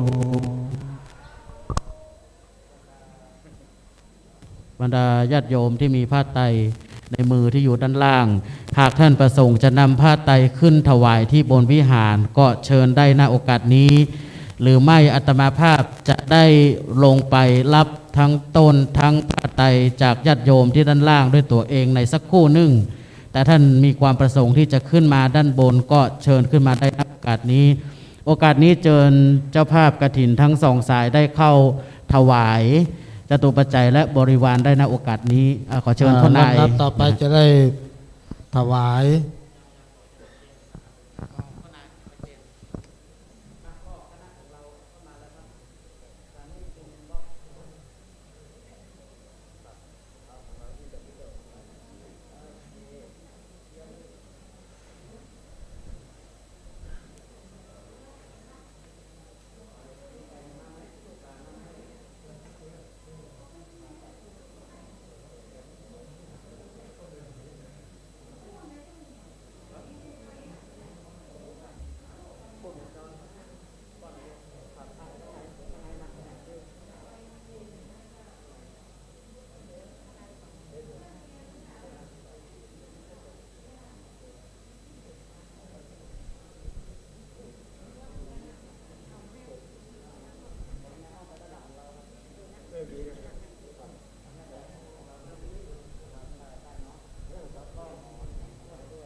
ท่านใดที่มีผ้าไตรก็เอามาถวายที่เจ้าวาดเนอะ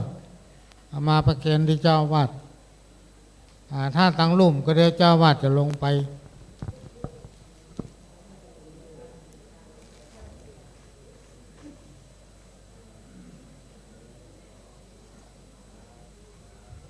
เชิญเลยเชิญ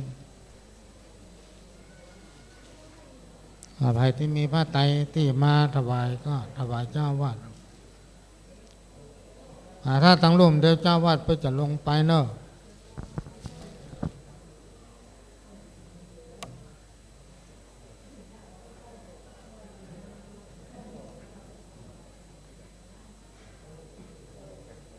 โอกาสนี้อาตมาภาพจะลงไปรับต้นกฐินบริวารองค์กฐินทั้งหมดด้านล่าง ด้านบนจะทำพิธีประเคนจตุปัจจัยไป แล้วเดี๋ยวอาตมาขึ้นมาจะได้ฮื้อปอนเป็นลำดับไป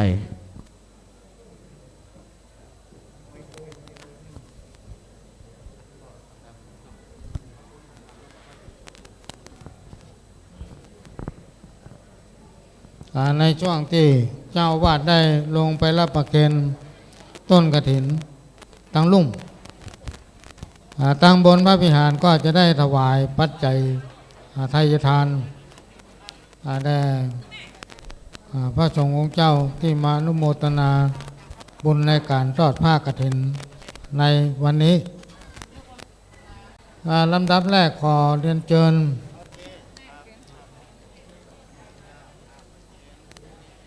พ่อนายกลักษณ์บุญชละได้มาถวายพระพุทธสร้างภาพนี่อะไรอ่ะเดี๋ยวรอคำเดียวหนึ่ง เดี๋ยวฟังวางได้ฟังวางเลยได้ละมันเดิมมันต้องมีหูเนาะ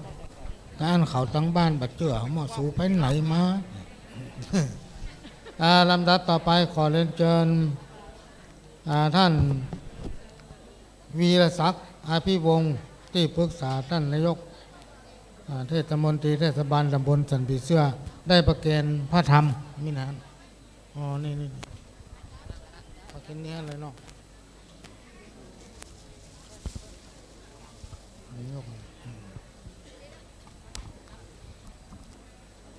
ตอนนี้กำลังประเคนถวายปัจจัยไทยธรรมนะครับลำดับต่อไปก็จะได้ถวายปัจจัยแด่พระสงฆ์ก็จะขอเรียนเชิญท่านมายืนตรงหน้าพระสงฆ์ก่อนเดี๋ยวมันถ่ายรูปงามนะครับท่านที่หนึ่งขอเรียนเชิญประธานรายการทอดกฐินในวันนี้ก็คือคุณป้อนายนกเอียงคุณเรียนไว้มายืนตรงนี้ก่อนยืนหน้าพระสงฆ์วงรูปที่หนึ่งรูปที่สองขอเชิญท่านแม่นายก็ได้เนาะจิราพรเขียนวงได้ยืนหน้าพระสงฆ์รูปที่สองนะครับยืนแล้วเดี๋ยวประเคนพร้อมกันมันจะได้ถ่ายรูปงามช่างภาพอยู่นี่กันนะรูปที่สองยืนต่อหน้ารูปที่สองครับแม่นายยืนอยู่ที่ท่านที่สามขอเรียนเชิญแม่นายกวันดีบุญชละยืนต่อหน้าพระสงฆ์รูปที่สามนะครับแม่นายกวันดีบุญชละต่อไปขอเรียนเชิญคุณแม่อาลีมาลีกันพอสระอายังสะเลขอเรียนเชิญยืนตรงหน้าพระสงฆ์รูปที่สี่ยืนตรงหน้าพระสงฆ์นะครับช่างภาพเตรียมเนอะมีนี่สักคนก็ท่านต่อไปขอเรียนเชิญช่างทองบัวเรืองหน้าพระสงฆ์รูปที่ห้านะครับช่างทองบัวเรืองเชิญยืนที่หน้าพระสงฆ์รูปที่ห้าช่างทองกำลังขึ้นมาท่านต่อไปขอเรียนเชิญท่านผอ.ศรีครามปิจมิตรท่านผู้อำนวยการโรงเรียนวัดหลวงอ้อยืนต่อหน้าพระสงฆ์รูปที่หกนะครับท่านผอ.ศรีครามปิจมิตรท่านผู้อำนวยการโรงเรียนวัดหลวงอ้อยืนที่หน้าพระสงฆ์รูปที่หกและขอเรียนเชิญป้ออินสอนออนศรีได้มาประเคนป้ออาจารย์มกทายกช่างภาพเตรียมเนอะท่านช่างภาพเตรียมท่านก็ประเคนเลยนะครับประเคนแล้วฝักเอามือออกตัวเนอะท่านมันจะประตันได้มือประเคนเลยครับประเคนได้คุณพ่อประเคนหรือยังพ่อนายขอพระแนะนำ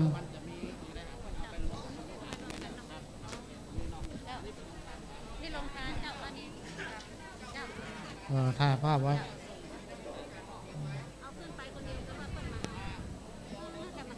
ประเคนแล้วกลับมานั่งที่เดิม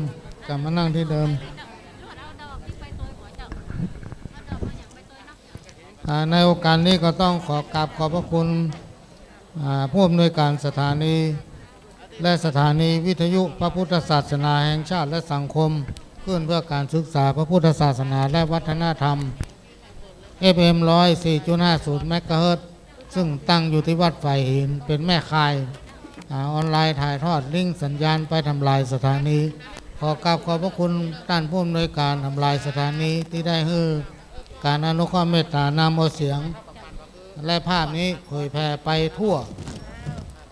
และก็ขอบพระคุณพี่น้องเครือข่ายสายธรรมที่ได้ร่วมรับฟังที่ทางบ้านก็ดีได้ร่วมบริจาคปัจจัยคนละเล็กละน้อย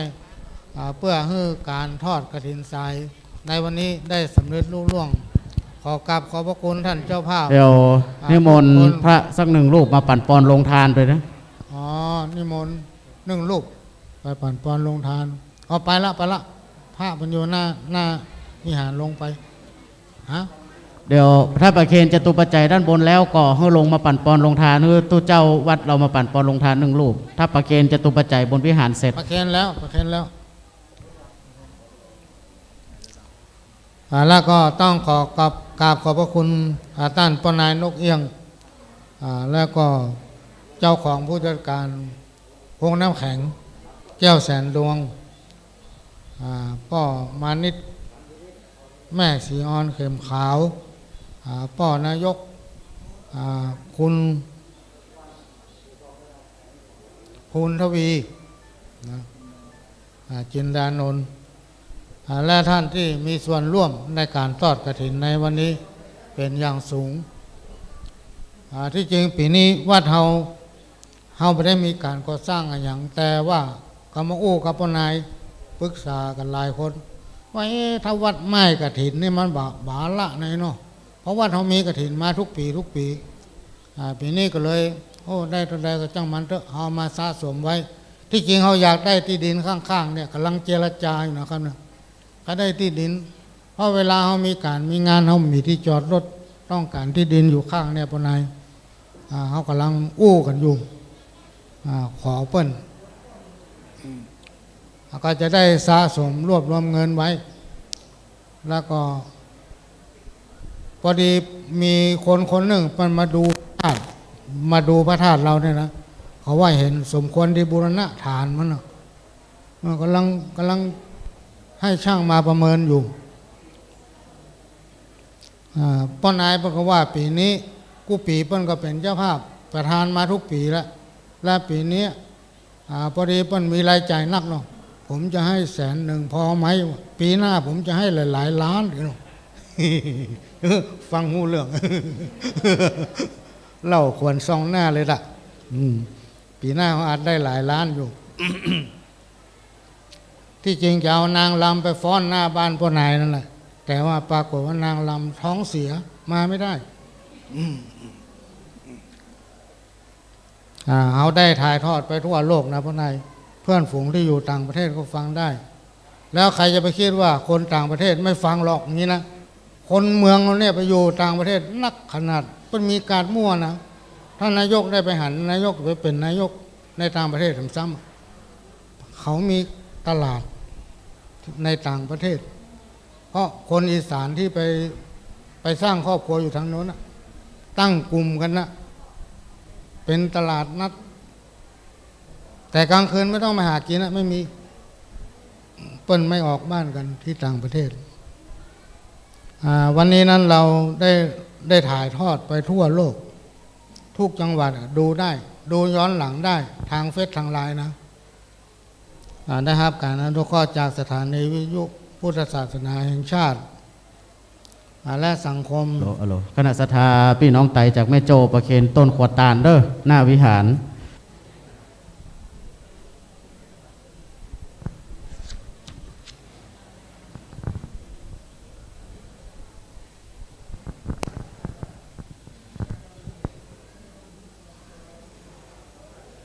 ตอนนี้ทางเจ้าวาดก็ได้ไปรับประเคนต้นกฐินตังลุ่มตังลานวัดซึ่งมีพี่น้องศรัทธาวัดหลวงอ้อเฮาพร้อมกับพี่น้องศรัทธาหลายพื้นที่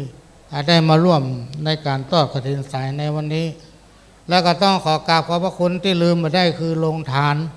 แต่ว่าฟังเปิดเนอะต้นกฐินที่จะเข้าถวายมีอยู่กับอัตมาภาพตกหล่นทางใดพ่องมีไหมลูกต้นนี้ขึ้นมาหน้าวิหารนี่เลยลูกขึ้นมาหน้าวิหารเลย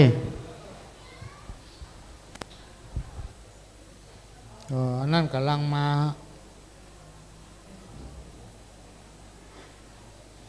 ขอบพระคุณโรงทานทุกโรงทานเนอะโรงทาน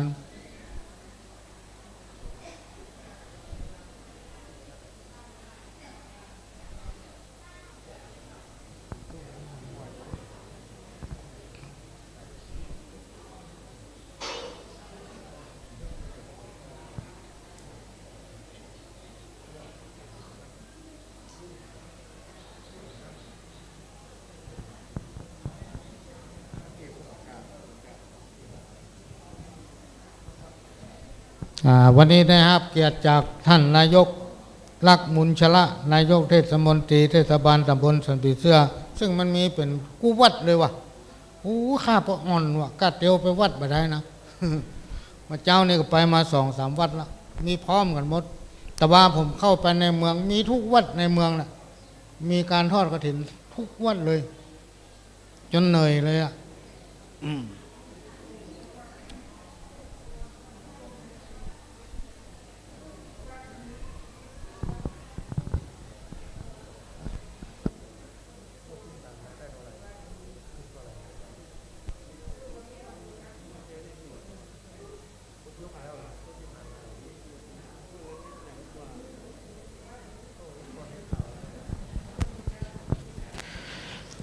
อาตมาภาพในนามของเจ้าวัดวัดหลวงอ้อต้องขออนุโมทนาขอบคุณเป็นอย่างยิ่งไปถึงทางด้าน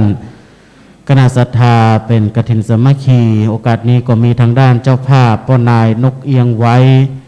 พร้อมด้วยครอบครัวทางด้านเจ้าภาพสานิตซีเมนต์บล็อกโดยคุณพ่อสานิตคุณแม่สีออนเข็มขาว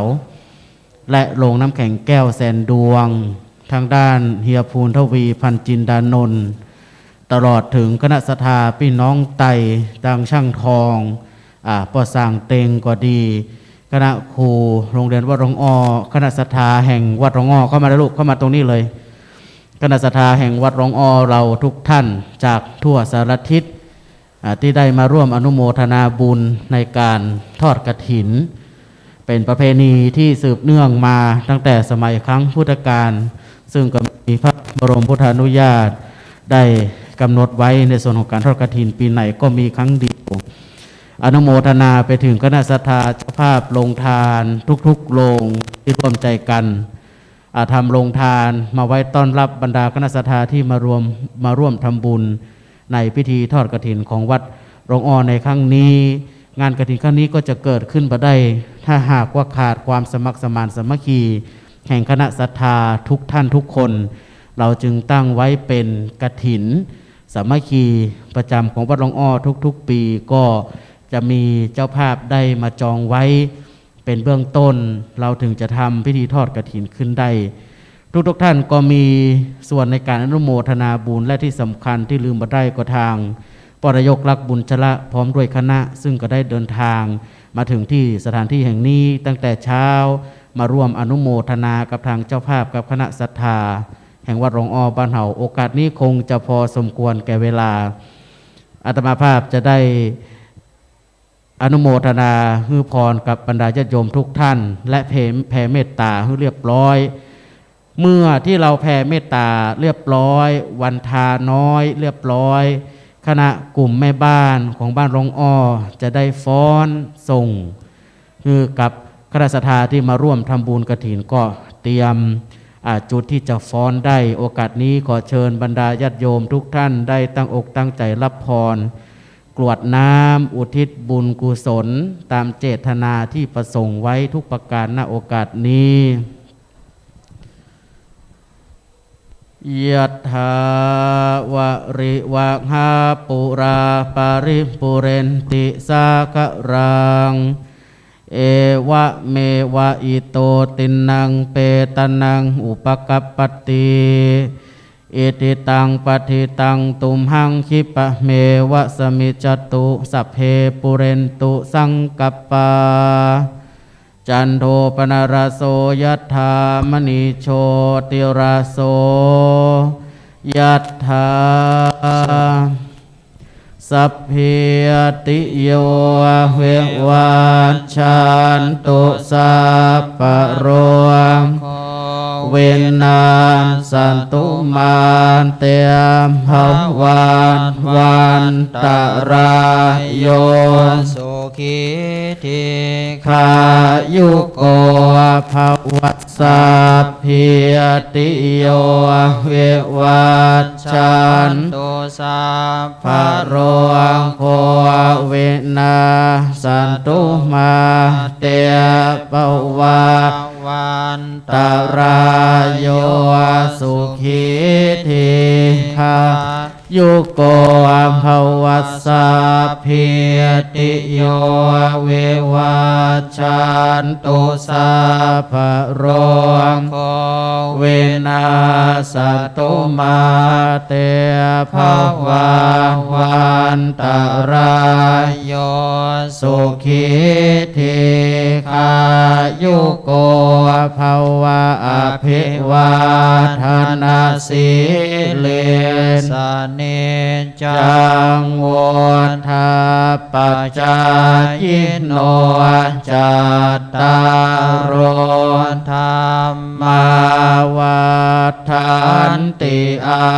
ยุวันโนสุขังภาลังกาเรทัฏฐานติสัพพัญญาวัฏฐานโยเวตมัจจลังกาเรนาเทนนางอริเย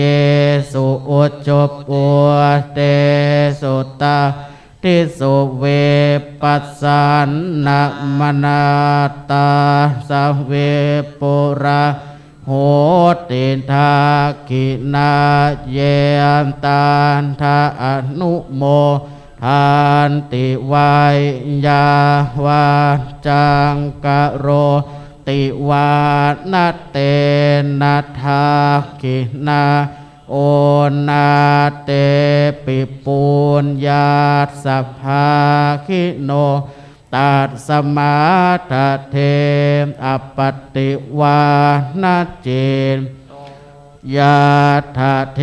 นนางมหาภรังปุญญานิประโรกาสมิงปฏิทาโหนนินานเตภวัตตุสัพพมังคะรังรังขันตุสัพพเทวตาสัมปพุทธานุภาเวนะสัทธาโสทิงตุเตภวัตตุสัพพมังคะรังรังขันตุสัพพเทวตาสัพพธรรมานุภาเวนะสัทธาโสทิภวันตุเตภวตุสัพพมังคะรังรังตุสัพพเทวตาสัพพสังฆาโนภาเวนะสัทธาโสทิงภาวันตุเตอิตังตานากัมมังนิปานาปัญจโยโหนตุโนนิจังอิตังศีลกัมมังนิปาปัญจโยโหนตุโนนิจังอิตังภาวนากัมมังนิปาปัญจโยโหนตุโนนิจังพุทโธมังกาลาสัมพุทโธสัมพุทโธทิมปานุตตะโมปุตตะมังการะมา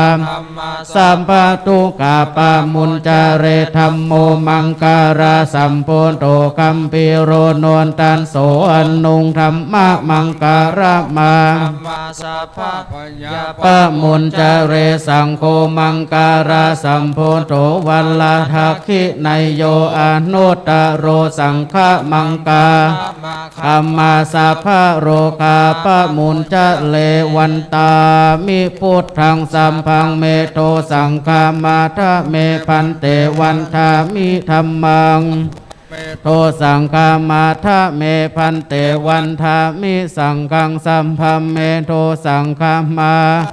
พันเตวันทามิการุอุปัชฌาจาริเยสัมพังเมโทสังฆามาพันเตวันทามิกัมมัฏฐานังสัมปัมเมโทสังฆามาทะเมพันเตวันทามิอาราเมพัทธะสัพพเมโทสังฆามาทะเมพันเตวันทามิเจติยังสัพพังสัมปตะเนสุปเตน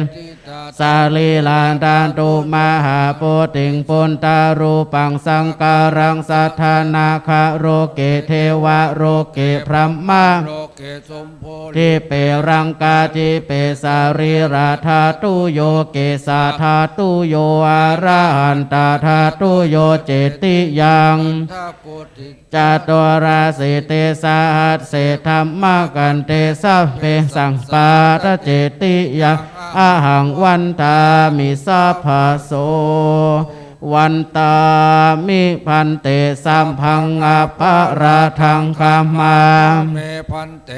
มยังการตังปุญญังสามินาอานุโมทิตาพังสามินา กาตังปุญญัง ไมหังทาตพังสาธุสาธุอนุโม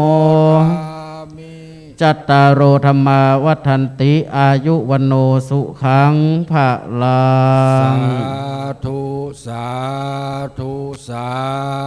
ธุ แม่บ้านจะได้ฟ้อนเนอะ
นอกจากโรงทานทางด้านซ้ายของวิหารแล้วยังมีโรงทานข้าวมันไก่ก๋วยเตี๋ยวทางด้านข้างกุฏิแล้วก็ด้านหน้ากุฏินะครับพ่อแม่พี่น้องศรัทธาทั้งหลายสามารถรับประทานเข้าไปขอได้เลยครับผมอยู่หน้ากุฏิข้างกุฏินะครับ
พี่น้องท่านผู้ฟัง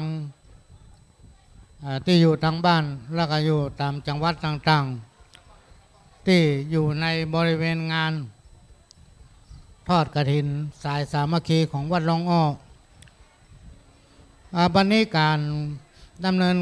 กิจกรรมเกี่ยวกับในทางพุทธศาสนาได้เรียบร้อย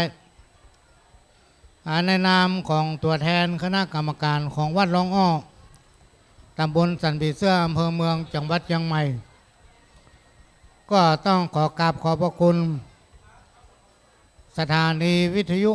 พระพุทธศาสนาแห่งชาติและสังคมขึ้นเพื่อการศึกษาพระพุทธศาสนาและวัฒนธรรม FM 104.50 เมกะเฮิรตซ์ซึ่งวัดฝ่ายหินเป็นแม่ข่ายหลักที่ได้นำเอาเสียงและภาพเผยแพร่ไปทั่วโลกพี่น้องท่านผู้ฟังสามารถรับฟังทางเฟซทางไลน์ได้ฟังรายการย้อนหลังก็ได้และก็ขอกราบขอบพระคุณพี่น้องท่านผู้ฟังพี่น้องศรัทธาเครือข่ายสายญาติธรรมและพี่น้องศรัทธาของวัดหลวงอ้อถึง3 หมู่บ้านขอกราบขอบพระคุณท่านผู้ที่เป็นเจ้าภาพองค์กฐินขอกราบขอบพระคุณเจ้าหน้าที่ของเทศบาลด้วยการนำของนายกลักษณ์บุญชละนายกเทศมนตรีเทศบาลตำบลสันผีเสื้อขอกราบขอบพระคุณท่านผู้อำนวยการโรงเรียนวัดหลวงอ้อท่านสีคามปิจมิตร